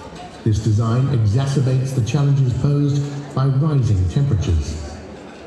High demand for air conditioning during extreme heat strains electricity generation during peak summer months. Balancing the energy needs for cooling in a warming climate presents a complex challenge. Failure to curb emissions and implement effective climate strategies could make Dubai unlivable by the end of the century. The city faces an existential threat if decisive actions are not taken. As Dubai grapples with these challenges, the UAE is not standing idly by. The country is committed to reducing emissions, enhancing energy efficiency, and transitioning to a more sustainable future. Stay tuned for the next part of this series, where we dive deeper into the measures being implemented to combat climate change in Dubai. It's a journey through adversity, resilience, and the pursuit of a sustainable future. Subscribe and hit the notification bell, because this story is far from over. Ladies and gentlemen, once again, let's give it up for Sir Voge Alvin Loong, LCI.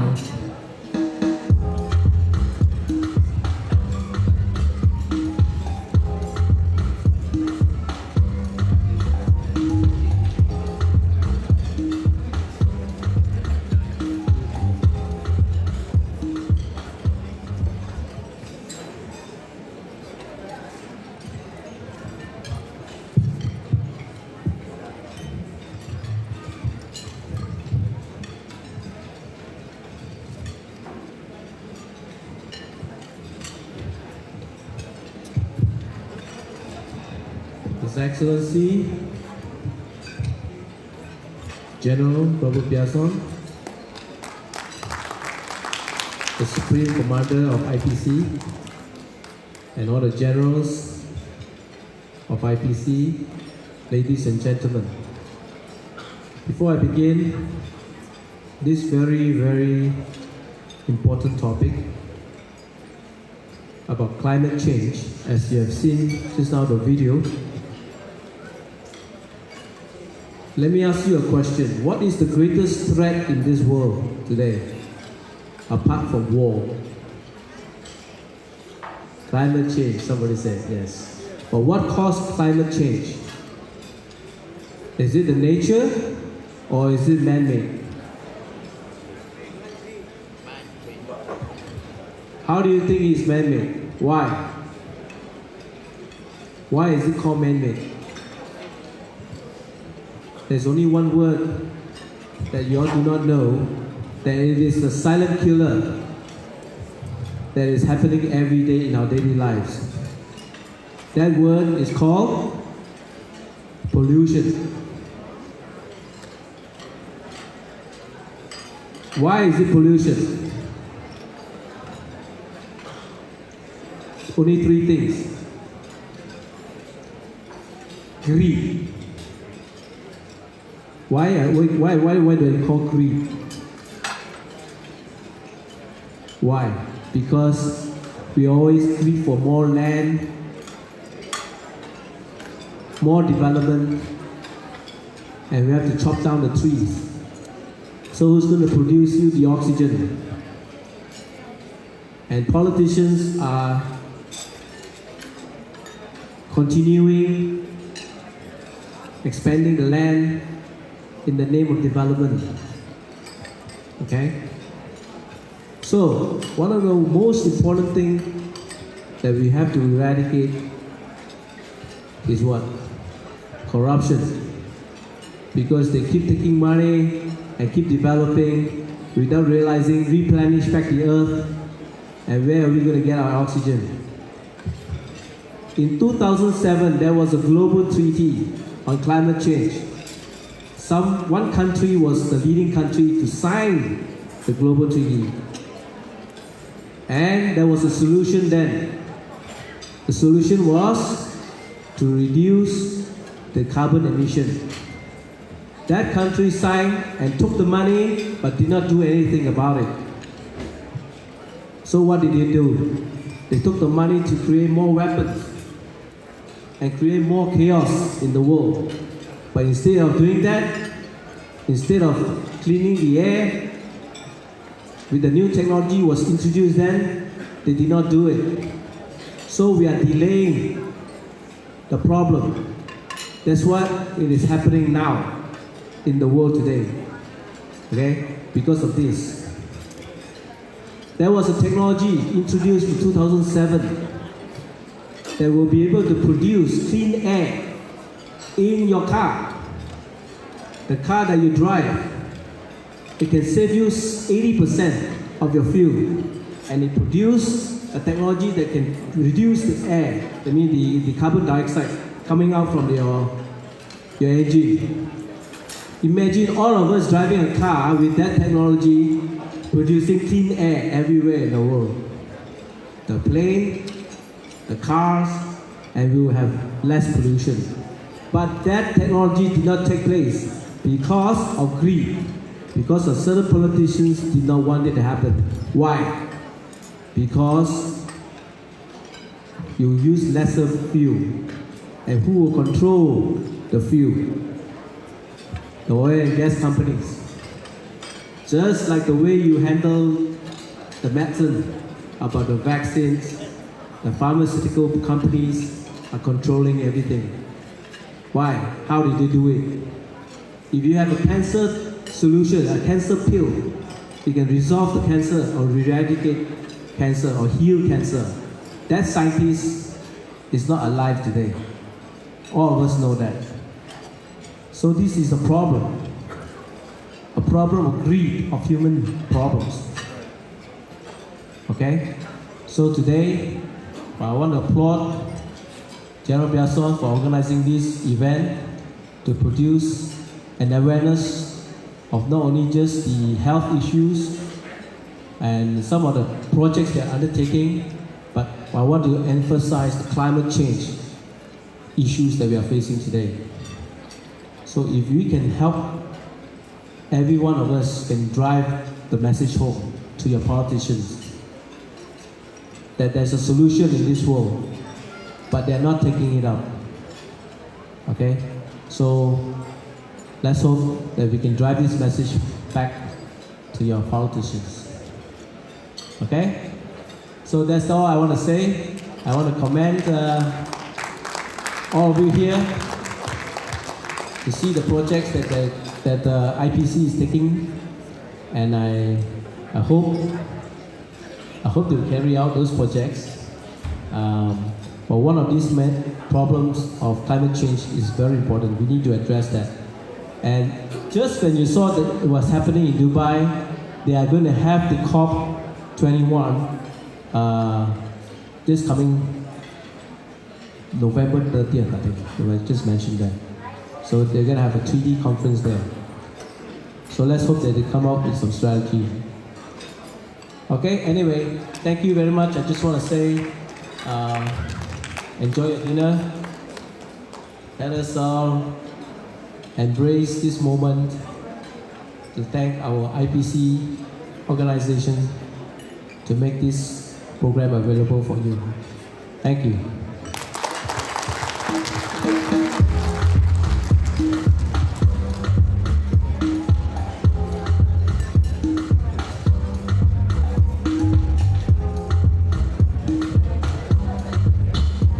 Thank you once again, Sir Vogue Alvin Loong of the International Court of Justice. Another round of applause, please.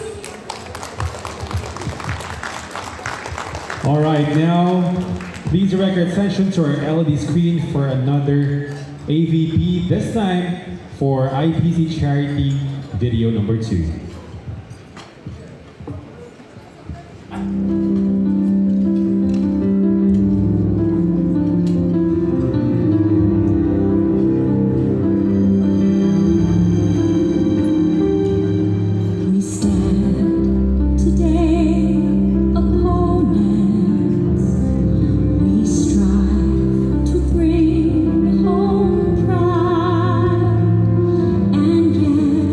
Power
All right, how about a big hand again for that AVP presentation of the charity works of IPC Global. Thank you very much. Wonderful. And so, ladies and gentlemen, we have now come to the part of our 3-point agenda, and we'll be calling up on stage 3 of our generals to talk about the specific topics. Yes, indeed. So for our first topic, we'd like to invite over IPC Lieutenant General Rodolfo Dorilag. A round of applause, please, for General Dorilag.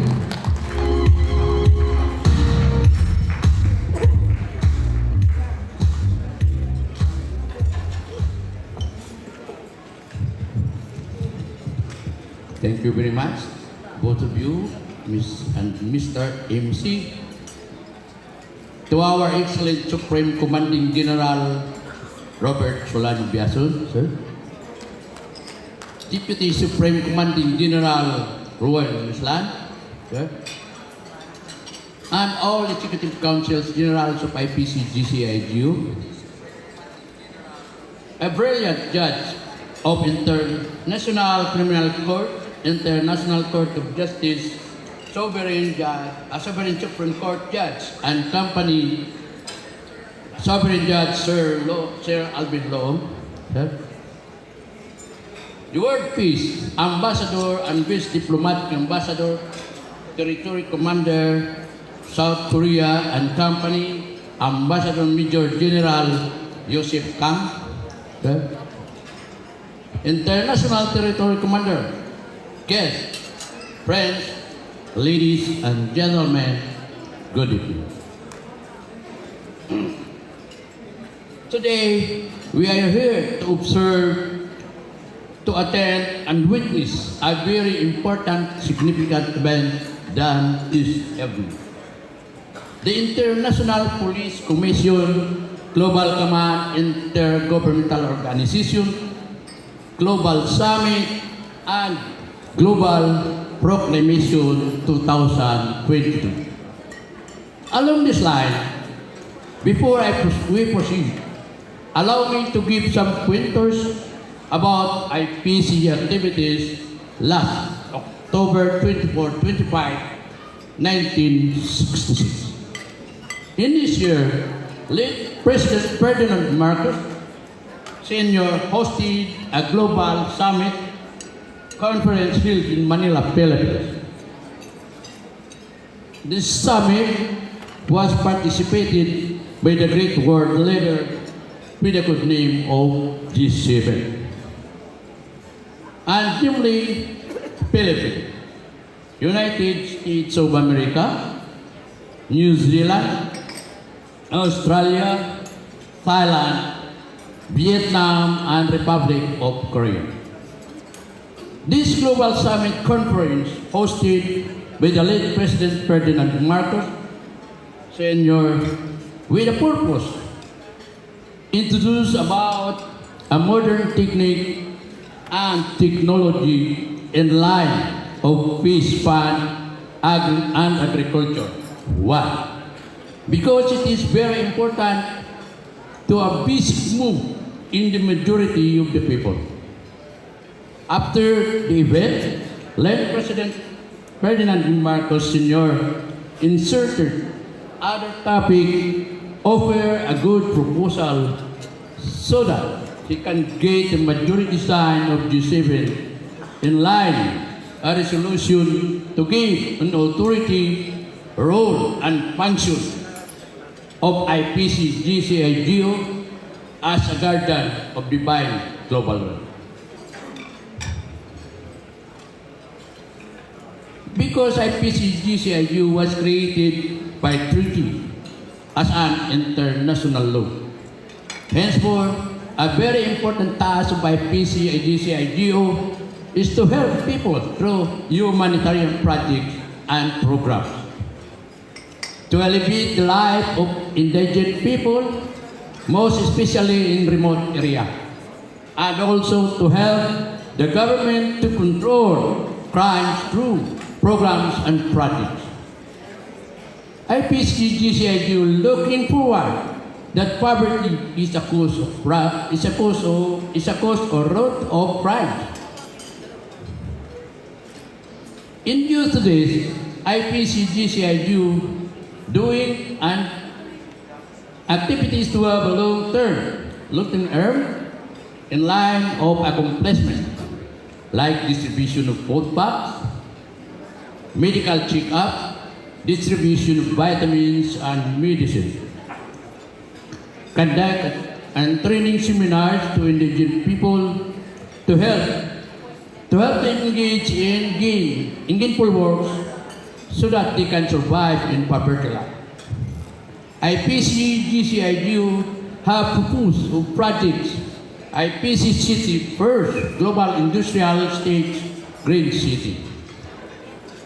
And it was collaborative enterprise that carefully located collaborative enterprise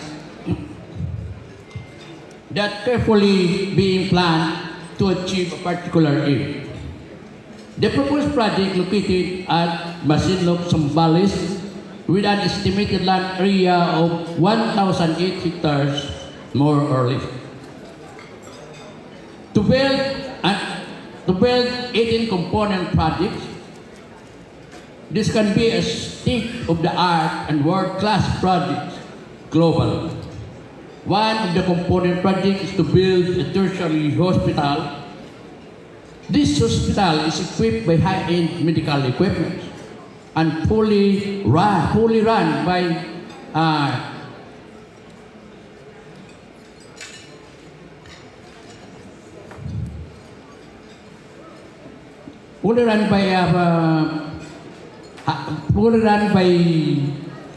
by fully qualified medical practitioners.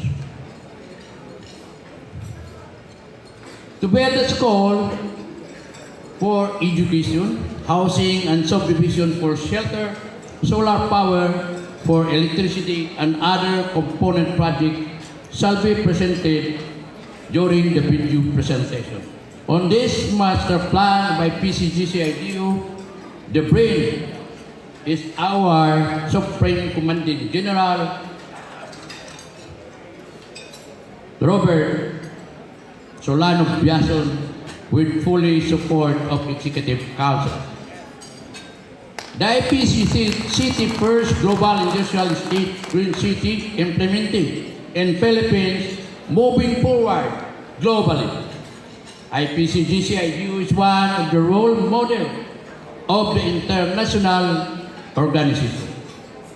To our Supreme Commanding General, General Robert BIAZON, in behalf of IPC GC IGO Executive Councils, we salute you, sir. Thank you and God bless us all.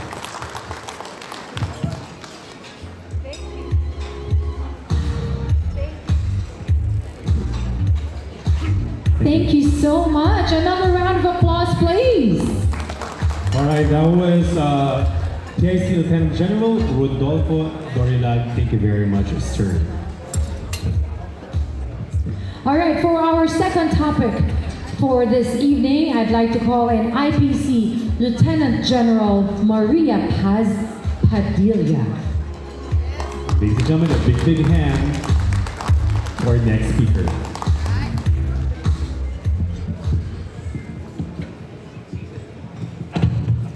Thank you to our MCs. Honorable Supreme Commanding General Robert BIAZON, Deputy Supreme Commanding General Ruwain Mislan, Executive Councils Generals, guests, and visitors, good evening. This night, I'm going to give a short information about diplomatic affairs. Okay? Diplomatic Affairs. A Diplomatic Affairs Division, headed by the Assistant Chief of Protocol for Diplomatic Affairs, is responsible for all activities associated with the accreditation of ambassadors and other diplomatic and consular officers assigned to mission in Washington overseeing the determination of eligibility of diplomatic and consular officers and employees with respect to the privileges and immunities and issuance of the appropriate credentials and handling problems that may arise in the department relations with foreign diplomatic missions. Diplomatic Affairs has primary responsibility within the department for all activities associated with, number 1, accreditation of ambassadors and charges. Number 2, accreditation of diplomatic and consular officers.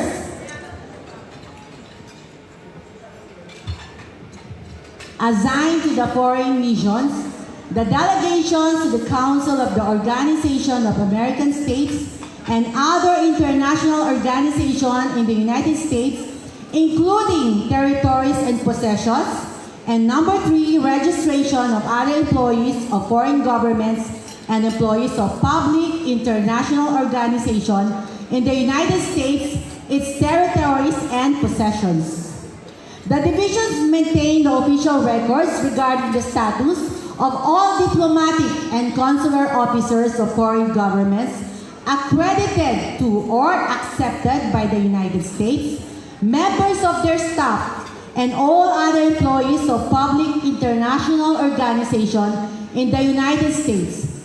Responsibilities of the divisions also include coordinating the publication, the diplomatic list, and the list of foreign consular offices in the United States.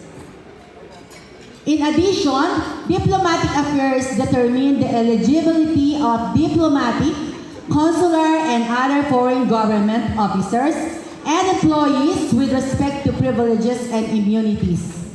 This division is the action office for disputes arising out of diplomatic and consular immunities. In consultation and coordination with other department bureaus, Diplomatic Affairs administers department program policy and procedures regarding the immunities and liabilities of foreign representatives in the United States. In coordination with the Office of Foreign Missions, the division provides advice and assistance to diplomatic missions regarding the establishment of new missions and consular posts and to other federal agencies, the government of the District of Columbia, and state and local government authorities on matters of common concern. Now I will present the 33 active members of the International Police Commission Global Command Inter-governmental Organization. Now we have Morocco, United Kingdom, Argentina, Ecuador, Italy, United States of America, South Korea, Egypt, Ghana, Nigeria, India, Indonesia, Malaysia, Japan, Honduras, Germany, Micronesia, Turkey, Kuwait, Vietnam, Myanmar, Bangladesh, Mexico, Venezuela, Brazil, Canada, China, Vatican, Nepal, Portugal, Thailand, Israel, and the last one is the Republic of the Philippines. Thank you and God bless everyone.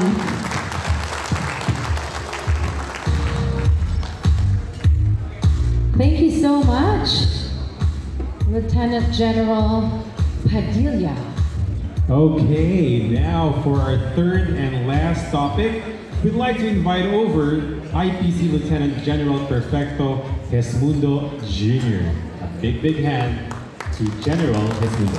Yes, once again, on stage, please.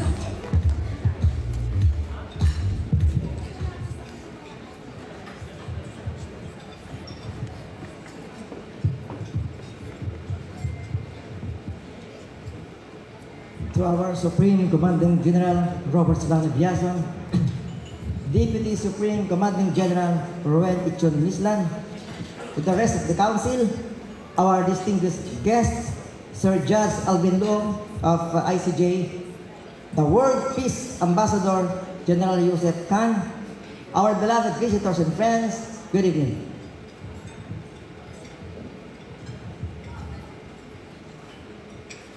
The task given me is the basic history of IPC in its constitutional direction.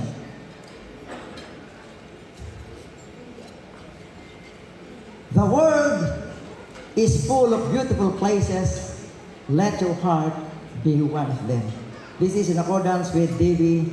Jenny. God created a beautiful world for us to live forever. And yet, as the years pass by, in spite of great modernizations, the world began to experience a process of decreasing quality. There are indications of running out of natural resources that human needs. Based on some research concerning the present situation of the world today, there are some concrete evidences that the world is experiencing process decreasing quality according to Professor Dem. Floods. Almost every area of the world today, not only because of the heavy rainfall, but because of the land subsidence in various areas. This is in accordance with the International Association of Fire and Rescue Service 2003. Pollution. Air pollution due to factory fumes, various vehicles, and so forth. According to some scientists, the Earth's atmosphere contains 40% carbon dioxide. Wow. Contaminations of water, which are the basic needs of our world today. We have also the United Nations list of world problems today, published in 2018 and updated 2023. This is in accordance with the research of 80,000 hours 2023 world problem. The risk of artificial intelligence. What is this? This is too much computer than human. Catastrophic pandemics. COVID-19 destroyed livelihood and lives of thousands upon thousands, killed 6,931,524 as of October 25, 2023, 11:45 world time. I don't know today. We have the nuclear war. Great power conflict. Like in Israel today, a largest hospital in Gaza is running out of supplies, fuel, water, medicine. This is in accordance with Al Jazeera, October 25, 2023. Climate change. The United Nations definition refers to long-term weather patterns due to burning of fossil fuels like coal, oil, and gas. This is what Sir Alvin discussed. Yes, the world is no longer beautiful from its original settings, but thanks be to God, He is still in control of everything.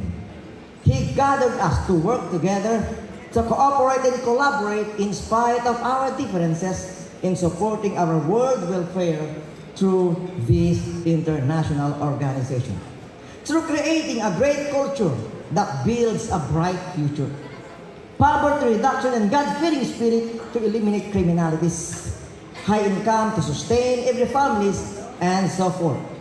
A passionate organization that has a strong measure of camaraderie, a humble organization used by God to be a catalyst of change in making His creation, the world, beautiful again. The International Police Commission, Global Command, Inter-governmental organization. IPC, International Police Commission, is a paramilitary organization, non-combatant in nature, created on October 24, 25, 1966 during the Manila Summit Conference, wherein 7 powerful nations collaborated, represented by their own powerful leaders, and presided by our late President Ferdinand Edelin Marcos Sr. That is based on the record. Now, these are the 7 participants. We have the Minister Harold of Australia, President Park Chung-hee of Korea, Prime Minister Kate Pulyuwaki of New Zealand, Prime Minister Tamon Kitikochorn of Thailand, Chairman Nguyen Van Thu, and Prime Minister Nguyen Cao Ky of Vietnam. We have President Lyndon B. Johnson of the USA and President Ferdinand Marcos in the Philippines.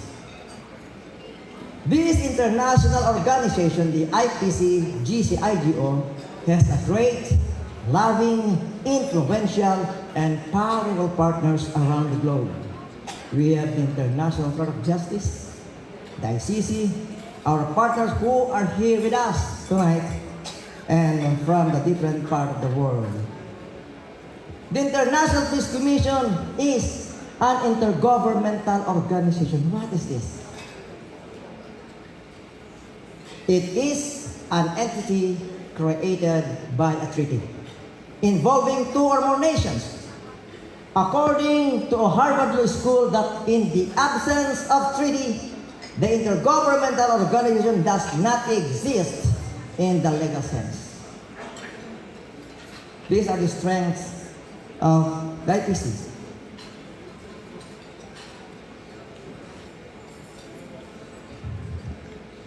They hold state authority, that is a legitimate power and sovereign power. Their institutions are permanent, that means it runs from generation to generation. They provide forum for discussion like what we are doing today. They are issue specific, they provide information, and they allow multilateral cooperation. Now, when it comes to its constitutional direction of the IPC GC IGO, it has to do with leadership, operation, purposes, and function. That based on the manifesto dated the 16th day of August 2016 by the International Police Commission Global Ambassador, that General Robert Solano BIAZON be the Supreme Commanding General of the International Police Global Command Inter-governmental Organization. That based on the recognitions of the International Organization Conference, the United Nations Department of Economic and Social Affairs, the UNDESA, and the United Nations Security Council, the UNSC, to ensure diplomatic affairs for peacekeeping and supervising global affairs. That based on the divine purpose of the International Peace Commission to secure and be guardian of the divine global wealth, in proper coordination to the state authority, the International Police Commission operatives could do their job without fear of harassment and apprehension by the state enforcement agencies. We are confident that through a strong measure of camaraderie, perpetual cooperation, collaboration, and loving spirit among the members of this organization, the International Police Commission Global Command Inter-governmental Organization, the world may become beautiful again. Safe, enjoyable to live in, and economically sustainable. The world is full of beautiful places. Let your heart be one of them. Let our heart be one of them. To God be the glory.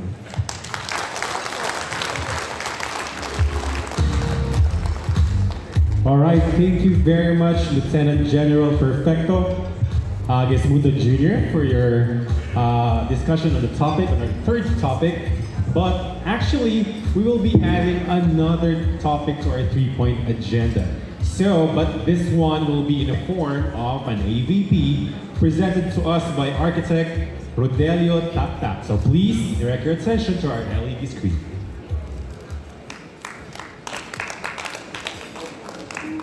The Global Summit Conference 2023, a humanitarian project development implemented by International Police Commission Global Command, intergovernmental organization headed by Supreme General Global Command, no other than General Robert BIAZON, and the Special Project Department IPC Lieutenant General Engineer Rodolfo Dorilag. By presenting the next big metropolis, city of the future, Industrial Green City Project contained home for the homeless and land for the landless self-sustainable socio-economic livelihood development program. The project Industrial Green City is a smart city project.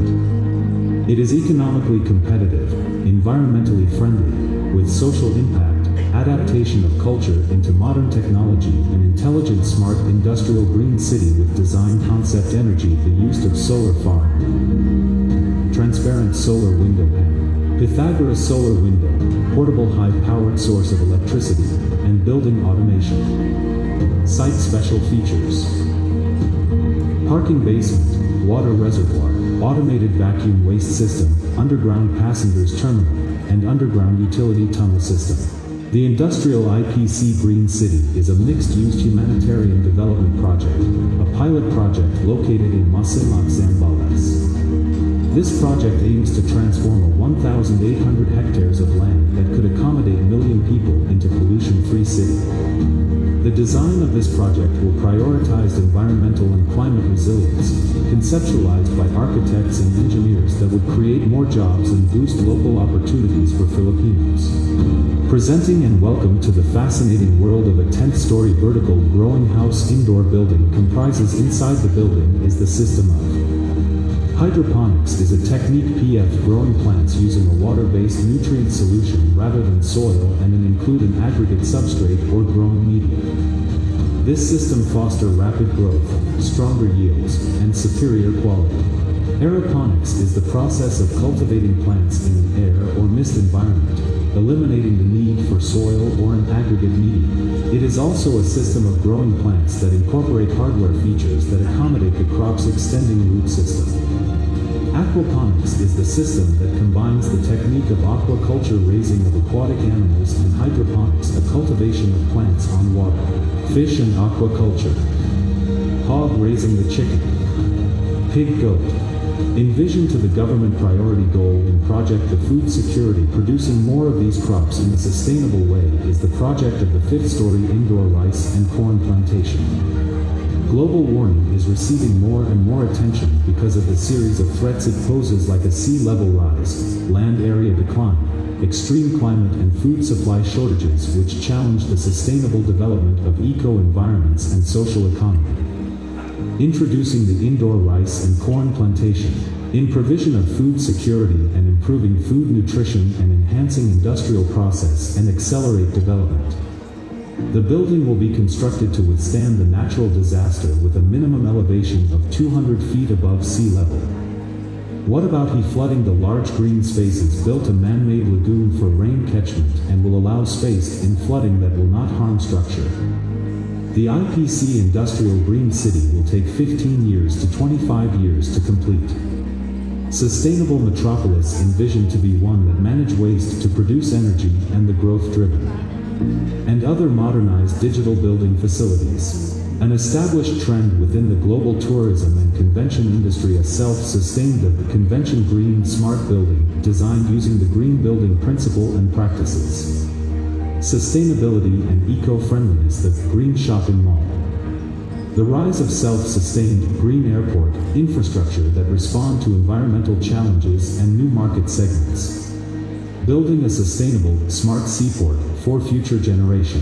More efficient, safer, and climate neutral commercial green building includes building life cycle services. Find the perfect eco-friendly wet and dry market. Agro-industrial plant. The Industrial IPC Green City Project envisioned to be the world-class humanitarian project cities with following green agenda and one of the most environmentally friendly sustainable city in the world. The pilot project in Masinloc, Zambales. Nationwide and global promotion, a complete modernized facility and urbanized humanitarian project infrastructure features humanitarian project nationwide. Utilizing natural resources in an efficient environment-friendly manner is the global smart green and healthy general hospital. Discover how today's hospital are transforming into patient-focused facilities of the future. Smart General Hospital that will share the next decade of healthcare, providing quality care and staffing shortages and the emergence of the new technologies. Integrated, data-driven connectivity. innovative and automated. Green Campus and Environmental Sustainability, initiated by University, educates global citizens for the development, offers relevant insights on urgent societal challenges, and reduces the environmental and social footprints of its campus operation. Education, innovation, and research is making universities key contributor to achieving sustainable and development goals.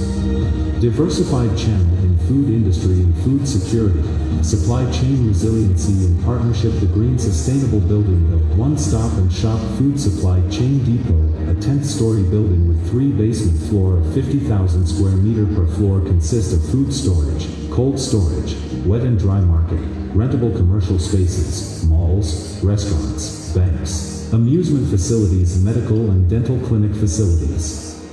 A food chain supply depot is a part of a program of our government for food security that ensures safe and high-quality food access, meet consumer demand for a wide variety of food choices, reduces food waste, and promote efficient resource utilization.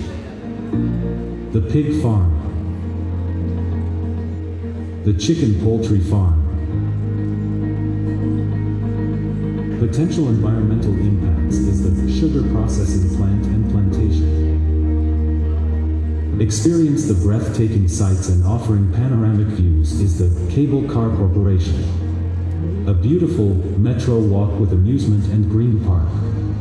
Green self-sustained Plaza Hotel Resort with amusement park.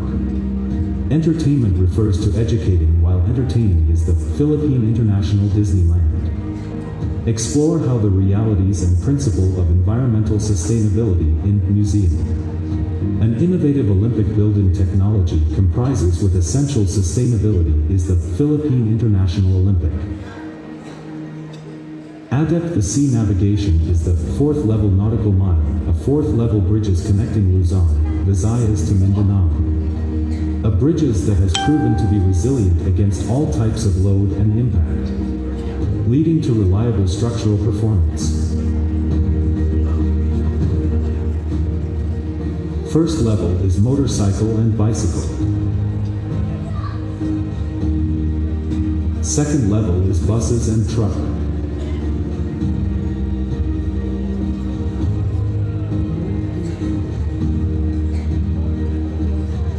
Third level is private cars and train system.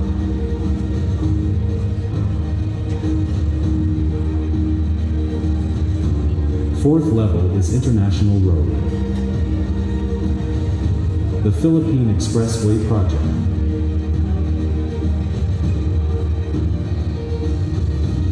The Luzon-Mindanao Link. Cagayan.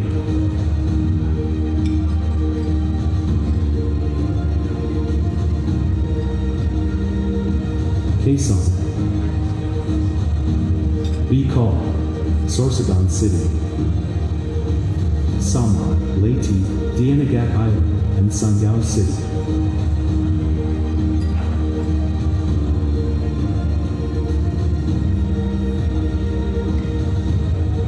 The Visayas Link.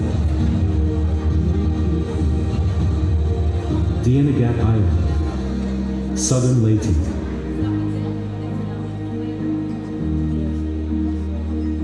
Bohol, Mactan, Cebu City. Negros Island. Guimaras, Iloilo City, and Panay.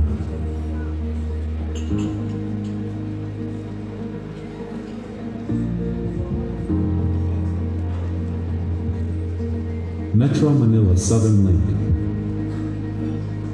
Quezon, Batangas. Cavite City and Bata.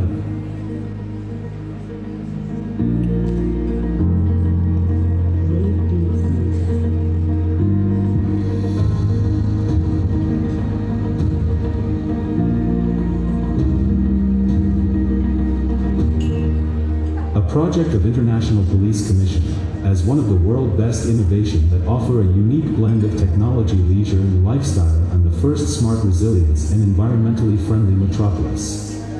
The self-sustained smart green building, generating 1,000 jobs, helping people, changing an aspect of life and the catalyst for the development of our country.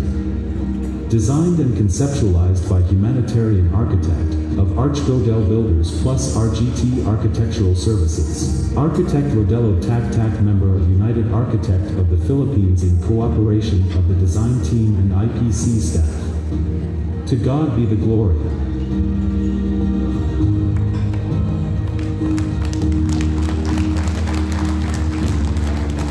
All right, thank you very much for that well-put AVP, sharing with us the vision and the excitement of everything that IPC has prepared and up for all of us. All right. Right, and now, ladies and gentlemen, we have come to the part where we are going to do the global grant awarding ceremony of delegates. And to do the honors of introducing and acknowledging all of our awardees, let's call back again IPC Lieutenant General Liza Jade Pineda, Executive Chief of Staff. All right. A round of applause, please. A round of applause for Lieutenant General Pineda.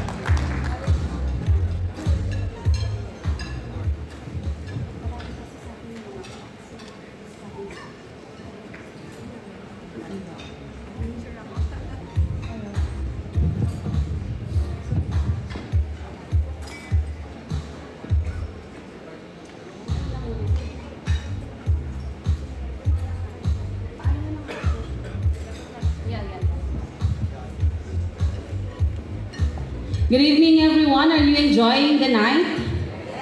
All right. So we will conclude on the global awarding ceremony to the distinguished guests and our IPC officers. So we have here the certificate of recognition. I will read the body of the certificate. From the International Police Commission Global Command Inter-governmental Organization, the IPC GC IGO, Certificate of Recognition, honored to present this to Honorable Sir Judge Alvin Loong, Supreme Court Judge, International Court of Justice, International Criminal Court, for the meritorious and unwavering support to the IPC GC IGO Global Summit Conference and Global Proclamation 2023 as one of our distinguished guests, and its global dynamic leadership to the society and camaraderie that leads to a fruitful and successful undertaking given this 25th day of November at Conrad Manila, Pasay City, Philippines. Signed, Honorable IPC SC Gen Robert BIAZON, Supreme Commanding General, International Police Commission Global Command Inter-governmental Organization. To do the honor, please, SC Gen on the stage, and our Deputy Supreme Commanding General to do the awarding, please. Thank you.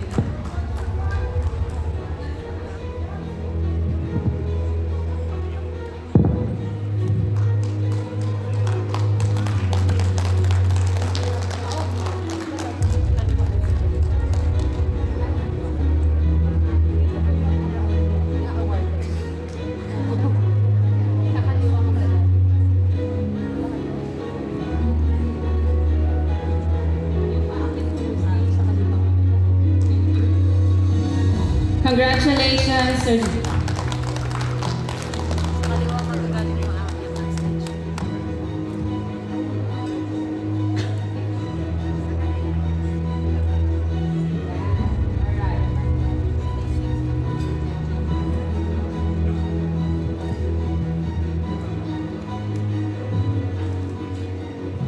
Thank you very much. Sir Judge, you can stay here on the stage. Congratulations to IPC Ambassador Major General Joseph Kang, World Chairman, World Peace Committee Association, Ambassador for IPC Korea Command.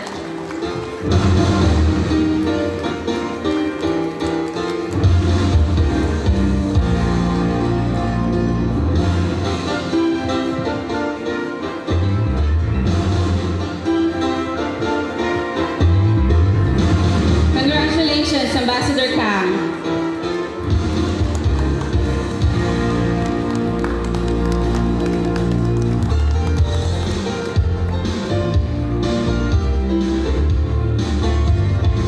Alright, let's have Ambassador and ICJ judge to have a photo of you together with General BIAZON, please. Two of you.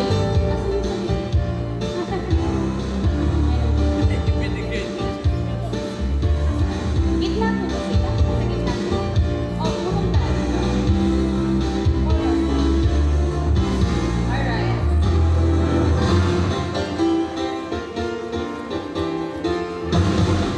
Congratulations and thank you to our distinguished guests for gracing our program tonight. General BIAZON and General Nissan, please stay on the stage, please. Another certificate of appointment from the International Police Commission hereby order that Kevin Tu to be the IPC Special Envoy for IPC Malaysia Command, effective today, the 25th day of November 2023 at Conrad Manila, signed General BIAZON, Supreme Commanding General.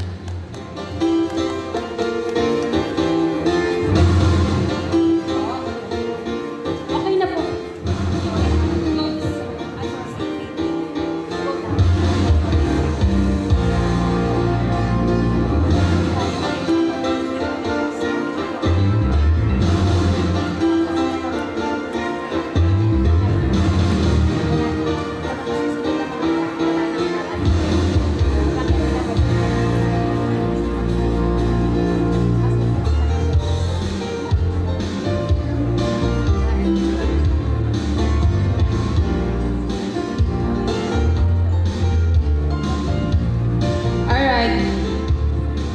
Certificate of Appreciation, honored to present this to Joe Rapidsol from Malaysia.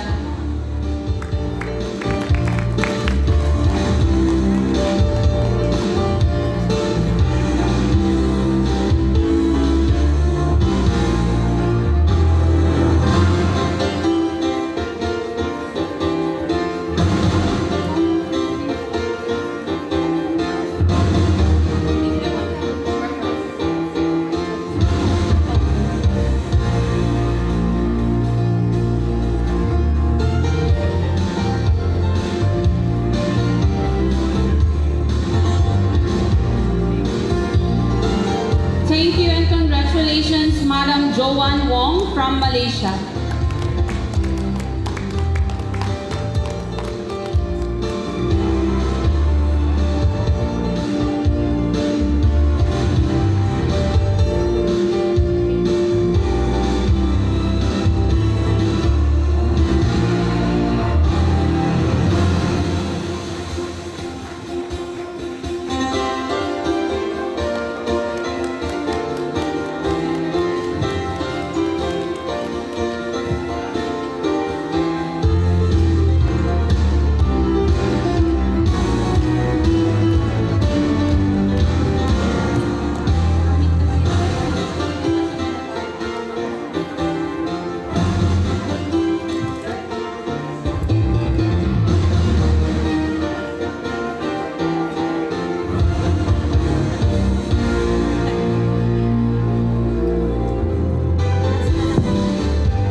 Thank you and congratulations.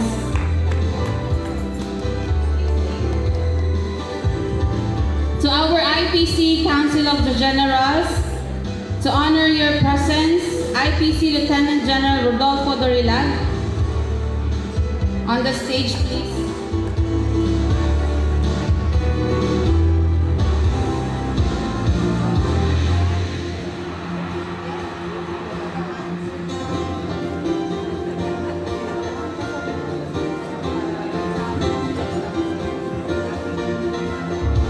IPC Lieutenant General Perfecto Sigismundo Jr.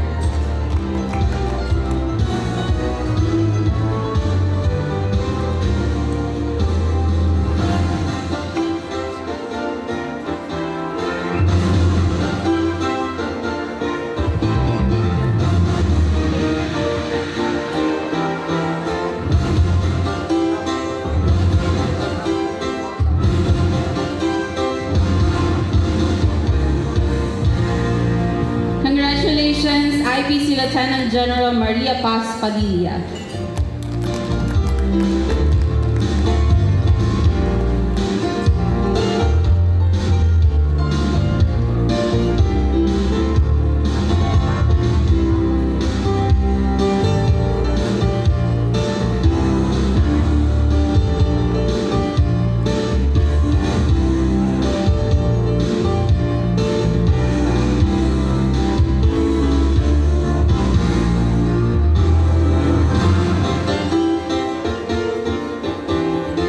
Congratulations, IPC Lieutenant General Mir Ponce.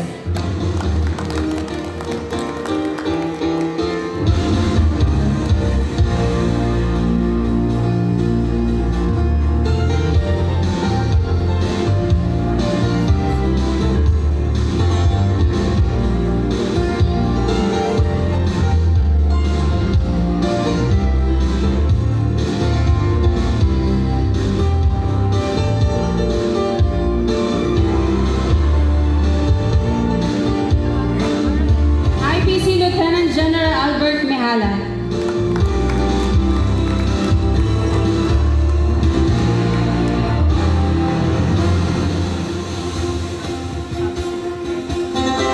IPC Lieutenant General Noel Alor.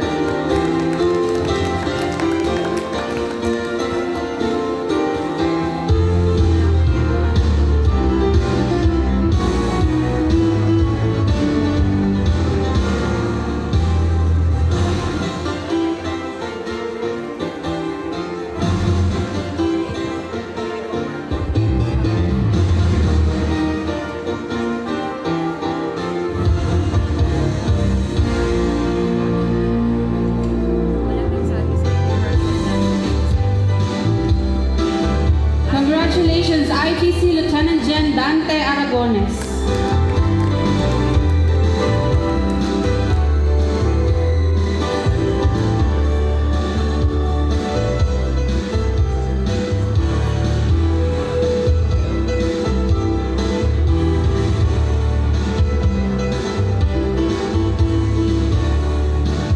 Congratulations, IPC Lieutenant Gen Regine Ladringan.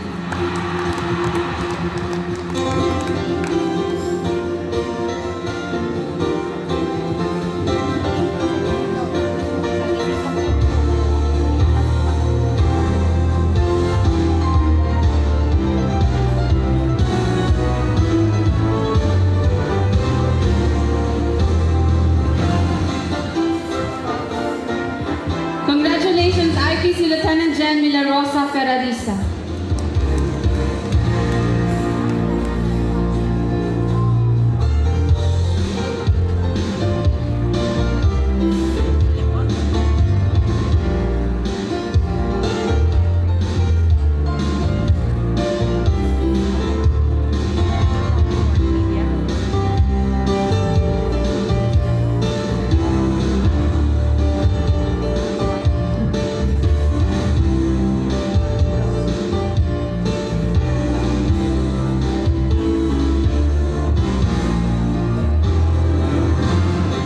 Next, we call on IPC MGen Antonio Cebu.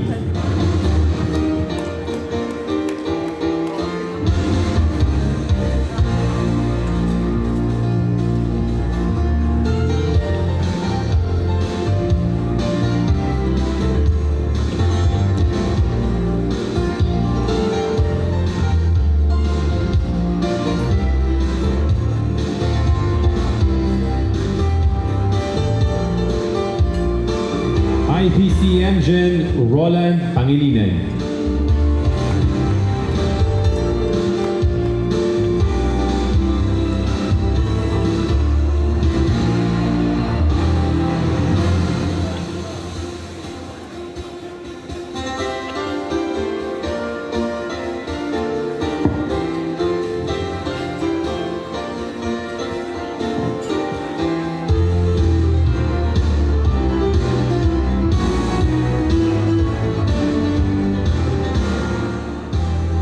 IPC BGen Johnny Estal.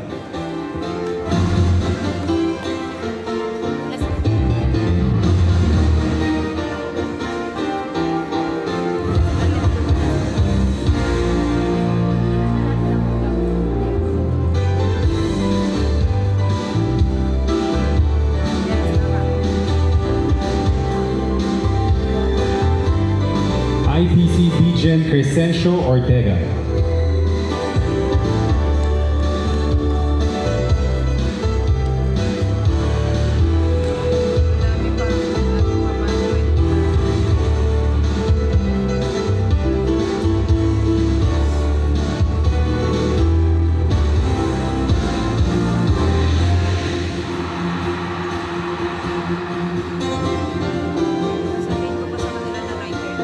IPC Legion Jonathan Liomo.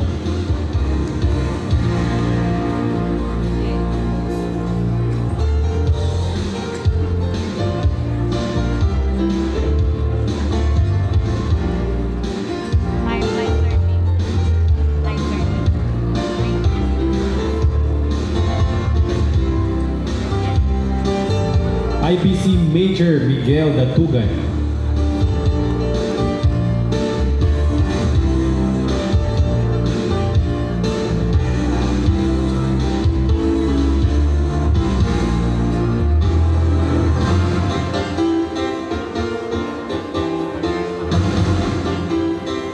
IPC Major Oscar Ferrariza.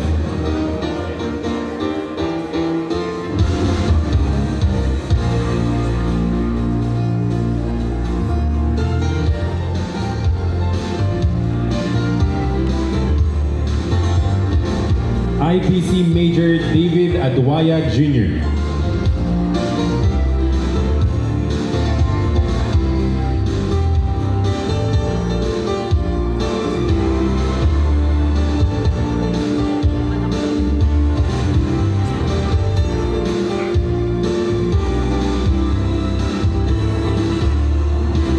IPC Second Lieutenant Rodrigo Padilla.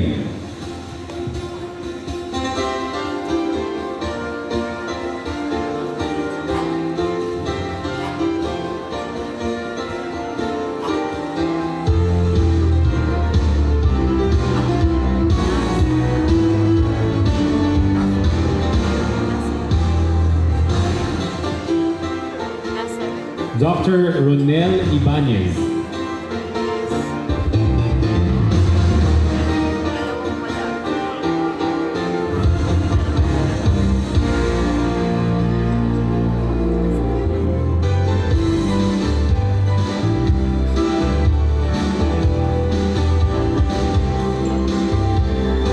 Lady Emily Mislan.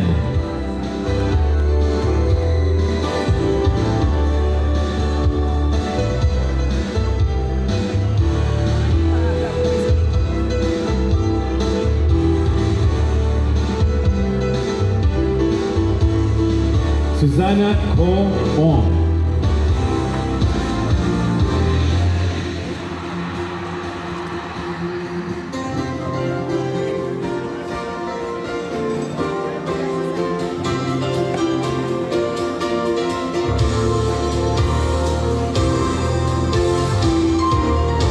Cecilia Cruz.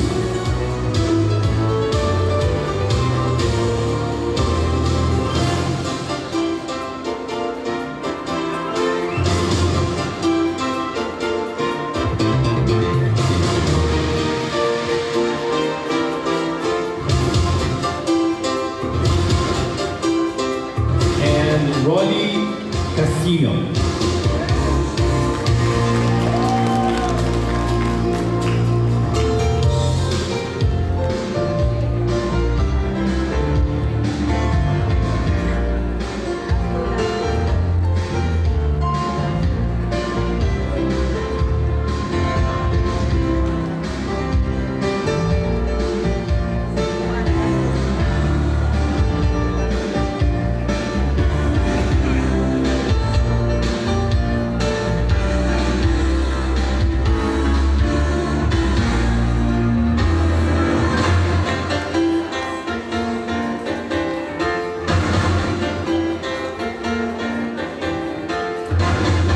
And of course, we'd also like to acknowledge IPC Deputy Supreme Commanding General Rowan Islan.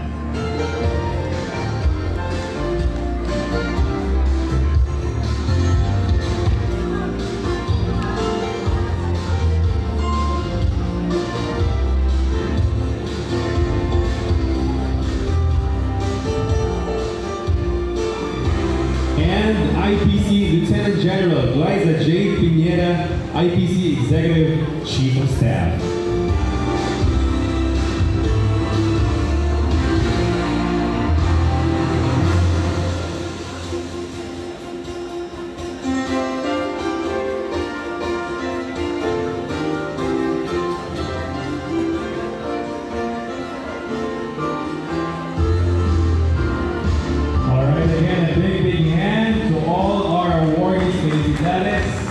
Congratulations and mabuhay ang lahat.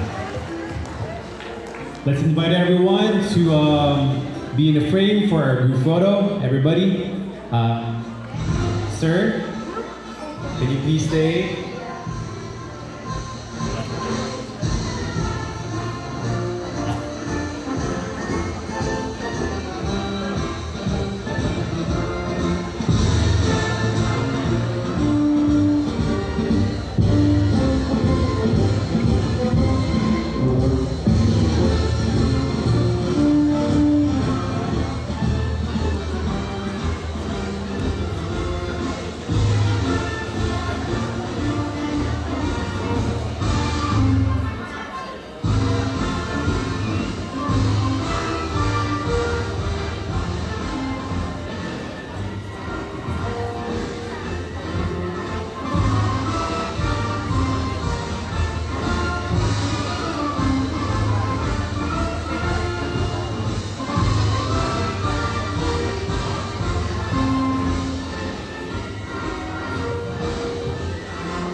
We call on ICJ Alvin as well, please.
Alright, official photographers, you're all good. Thank you so much. A round of applause, ladies and gentlemen. A big round of applause for IPC Council.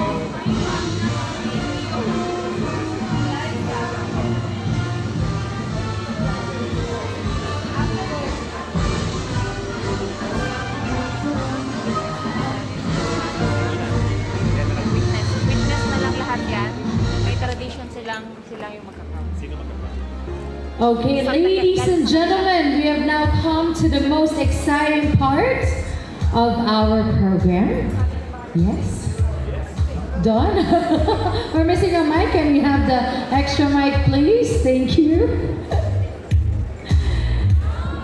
Such an amazing evening, ladies and gentlemen. So many dignitaries here on stage, and each one of them creating positive change, not only in the Philippines but in the world. Do you agree? Yes, we all agree. Yes. All right, so we have come to this very, I would rather say, exciting portion in our evening's affair because we will be coronating and awarding our king and queen. So exciting. So are you all excited for this portion? Yes! Okay! Alright, so I'd like to check on the official persons who will be crowning our king and queen. Okay, so we will first of all would like to call in our IPC Council Generals to be witness to the coronation of our king and queen. So can I ask our IPC Generals once again to please come up on stage over here? I think 4 of them will be joining us here on stage. Yes, please.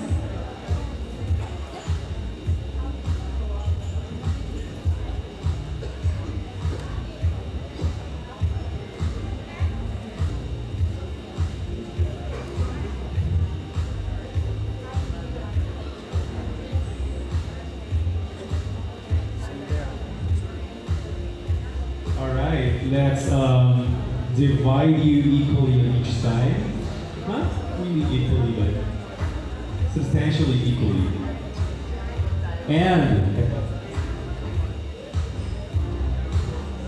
All right, our king and queen are, I'm sure, maybe feeling a little bit nervous. No, I think they're very excited. All Yeah. right. And to give the honor of putting on the crown, their respective crowns to our king and queen, may we call on Princess Largo and Alvin Largo. Let's give them a big hand. Maybe I should please come up here on stage, yes?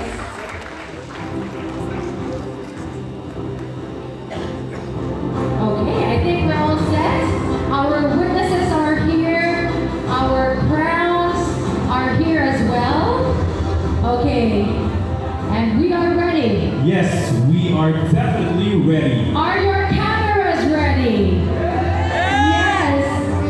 Okay, without further ado, ladies and gentlemen, we'd like to invite our queen, Maria Pilar Fernandez Valenman. And our king, Chua Tai Lee.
mighty men, and among nasa langit.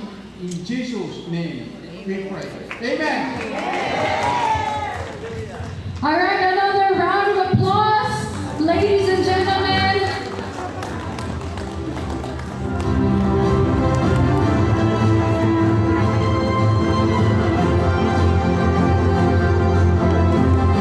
All right, thank you very much. And to give a serenade to our king and queen, let's call on Renz Robosa.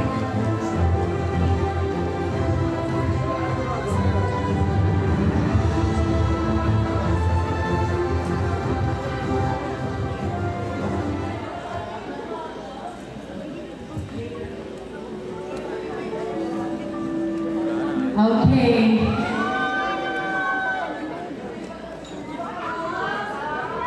Such an emotional moment for everybody. And so now, can we ask our singer to serenade our king and queen?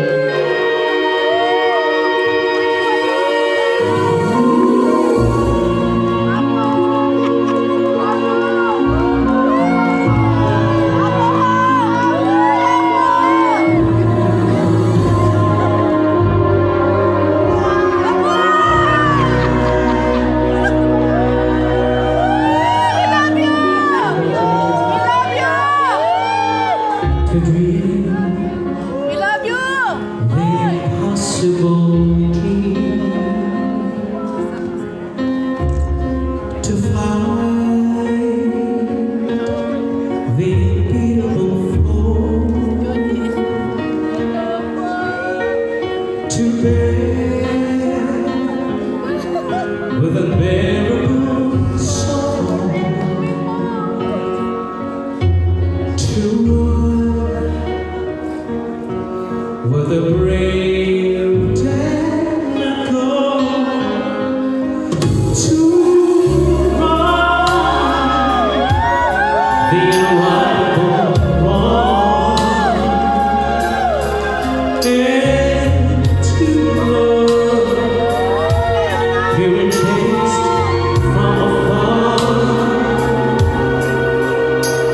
to try when your arms are too weak to reach the unreachable star. This is my quest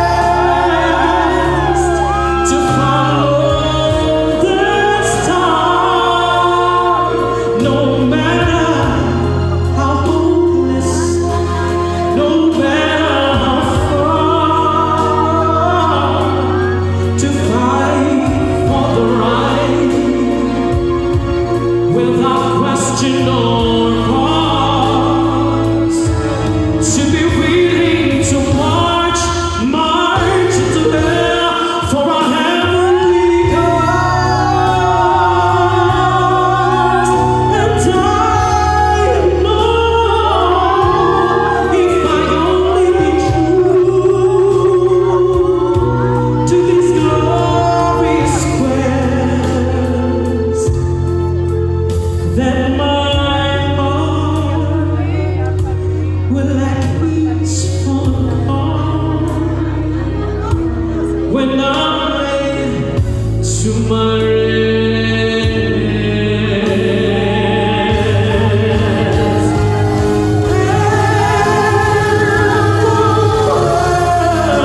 Queen, payakap kami mamaya ah.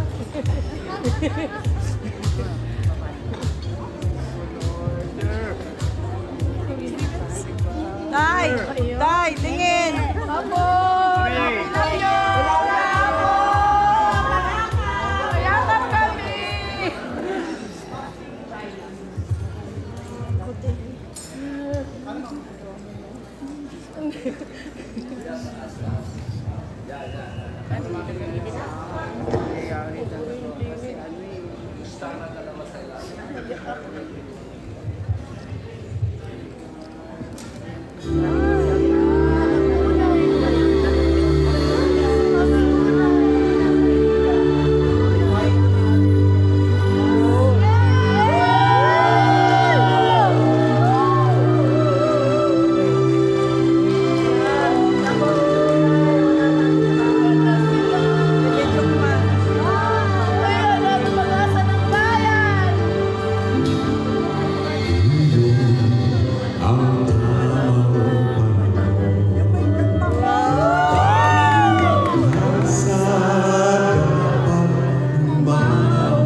thank you very much to Kada Tres. And at this point, we'd like to have some photo ops on stage.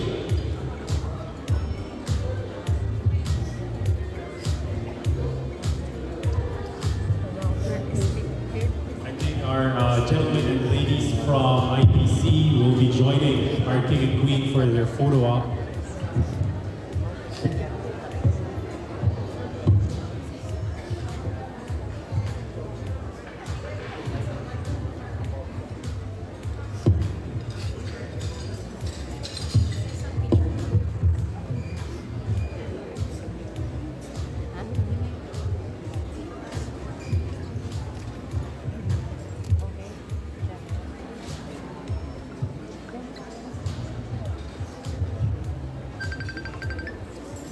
All right.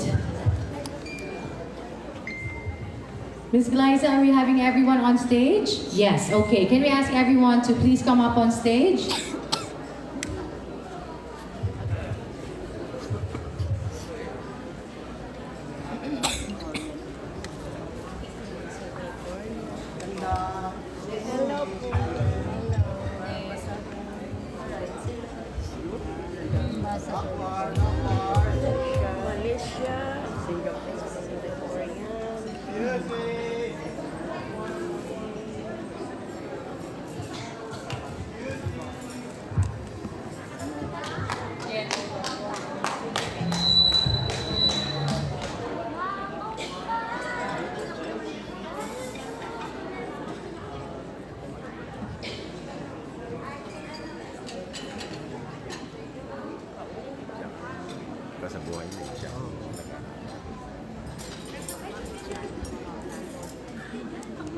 All right, official videographer, did we get the shot?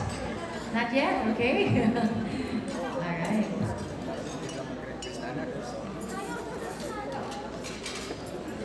Thank you, ladies and gentlemen, and congratulations once again to our king and queen. Let's give a round of applause.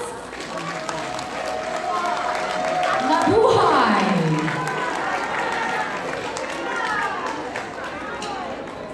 Okay, thank you, and kindly exit the stage, and then let's assist our king and queen as they go down the stage. And ladies and gentlemen, we are almost at the close of our celebration tonight. Yes, and at this portion, while we're clearing up the stage, please settle down because we are going to watch our closing video billboard. All right, let's focus our attention on the screen and let's watch this.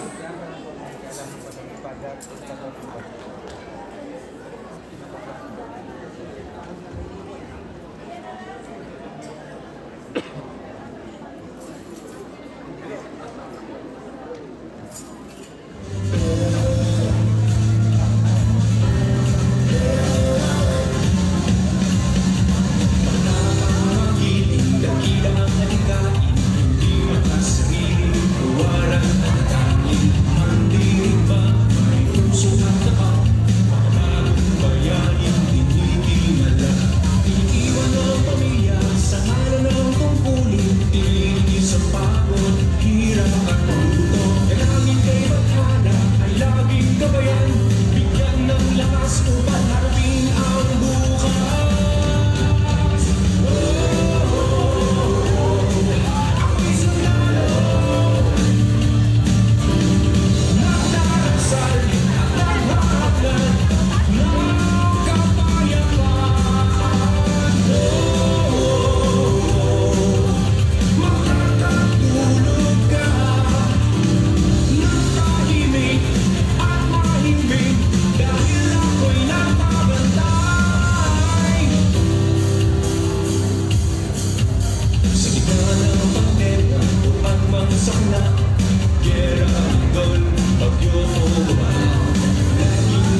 All right, thank you very much.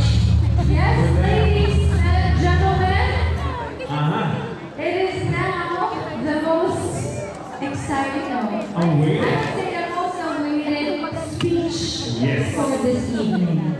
Okay, but before that, maybe we would like to ask our crowd over to the left side to please find your seats. Our king and queen, please allow our king and queen to find their way to their seats.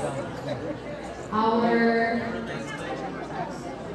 guests and supporters, I know you're very excited, but maybe ask everyone to please settle down and find your seats. Coordinators, kindly assist us. Please, thank you. Because of course, the man of the hour will be speaking.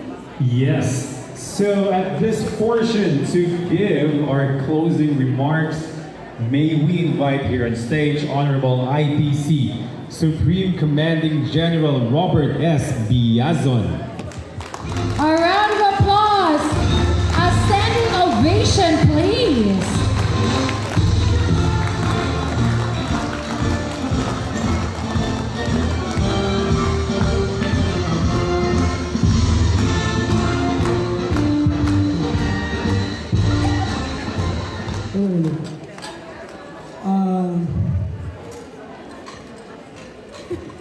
Good evening to everyone, especially to our honorable guest, Judge Alvin Noong of International Court of Justice, International Criminal Court, to our ambassador of IPC in IPC Korean Command, and also the World Chairman of World Peace Committee Association in Korea. To all my council members, especially to my Deputy Supreme Commander General, General Islam, and to all department heads of IPC, congratulations, job well done. And you know, this is the first time that IPC does this kind of big event, just to express our gratitude to everyone that all things that you see, especially in the presentation, will be done to unite everyone, to help our people and to help our country and the whole world. So again, IPC is always here to give all necessary things, especially to the poor, by doing humanitarian, and of course, IPC is always support the government and do our mandate to be guardians of divine rights. Again, congratulations to our king and queen. Congratulations to all of you. Good evening and God bless to all. All right, sir. Don't go just yet, because we all know. We have a very special surprise for you. Yes. And palagay ko po ay magugulat po kayo dahil we have prepared something special. Actually, set of people who's coming and revealing themselves. Because tonight, or rather, is it tomorrow? Or yes, So almost tonight, when it gets to midnight. Actually, for a few hours from now, okay, is the birthday of our Supreme Commander General BIAZON. Yes, happy birthday, sir! Thank you very much. So we're gonna sing you a happy birthday song. Yes. Everybody. Are you guys gonna sing? Let's all sing together. All right. And I would like to invite my family to... yes, na-advance na agad eh. Sir, surprise nga namin yun eh. Habang kumakanta lalabas sila. But yes, ladies and gentlemen, the family of General BIAZON. Happy birthday to you. Happy birthday to you. Happy birthday, happy birthday. Happy birthday to you. All right. one more time, faster. Happy birthday to you. Happy birthday to you. Happy birthday, happy birthday. Happy birthday to you. All right. Make a Please make wish. sure to have your wish before you blow your candle. There you go. Happy birthday! And to your loving family who's celebrating your birthday with you, thank you very much. Much love for General BIAZON together with his lovely family. All right, let's have our official photo, please. One big photo. And because we are the host, we will invite ourselves to the family. So let's have a photo. It will be our pleasure to have this photo with them.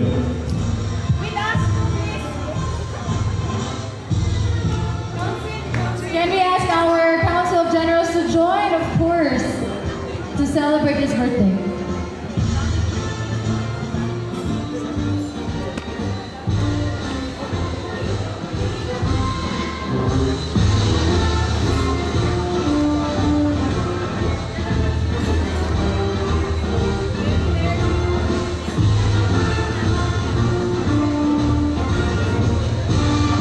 All right, closer together. Let's all be in one frame.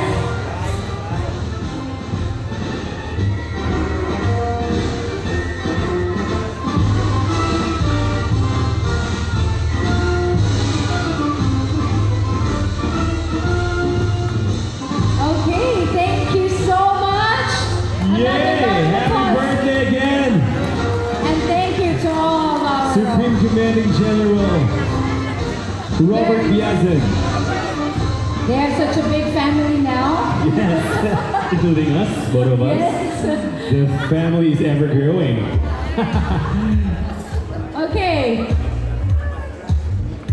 Ladies and gentlemen, this whole 2 days have been so filled with so much activities, and it's been very exciting. And of course, all of this with General BIAZON leading us all will ensure that IPC Global will reach its success. Yes, and much congratulations to the organization, and thank you for participating in this very special event.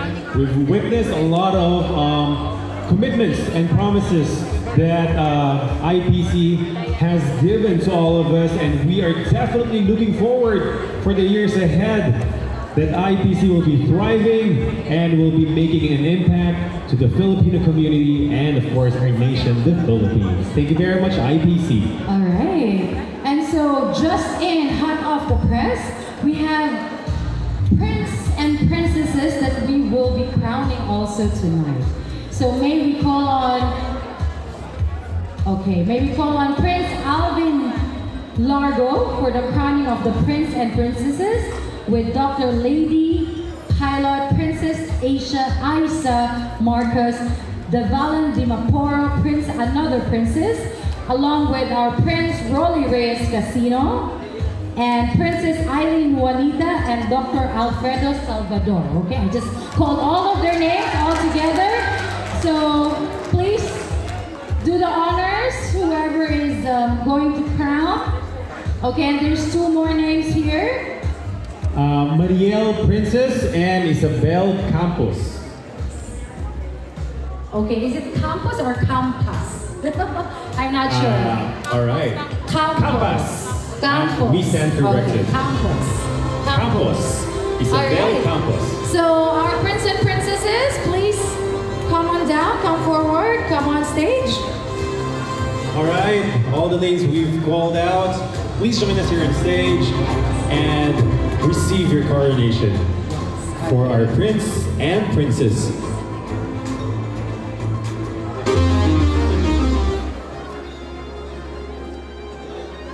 Again, would like to invite those we've called out. Please join us here on stage Okay, for shall your I? coronation. Okay, I'll call out their names once again. So we have Prince Alvin Largo, crowning of Prince and Princess, Dr. Lady Pilot, Princess Isa Marcos, Davalan Dimaporo, Dayanalan Dimaporo, also another princess. We have Prince Rolly Reyes Casino, Lau Lau Ogo, Princess Eileen Juanita, Dr. Alfredo Salvador, Mariel Princess, and Isabel Campos.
Campos, Frances Isabel Campos, Francis rather.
So, ladies and gentlemen, I'm sure we have a lot of takeouts and we have exciting points that we will remember by from this evening. And to culminate all of those festivities and celebrations, we will end the program of our event tonight with a band. You got my chicken. Our beautiful dancers are closing dance number. Yes. A round of applause for our closing finale dance number from Universal Dancers.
To Universal Dancers. Yes. Okay, now. So it's officially the last spiel. Sabi na pa yung dalawang finale. Exactly. So we'd like to thank all of you, our friends from IPC Global. And again, my name is Son Beth. It's been a pleasure hosting your special event. And together with my dashing co-host. Yes, of course. It's been 2 days that I've been with you guys, and it's been such a wonderful time. I learned so much, as well as I was entertained, while I'm also entertaining you. So, once again, my name is Janae. For all of your events needs, AJT Events. All right, thank you very much. And again, this has been the Global Summit Conference and Global Proclamation of IPC GC IGO 2023. God bless.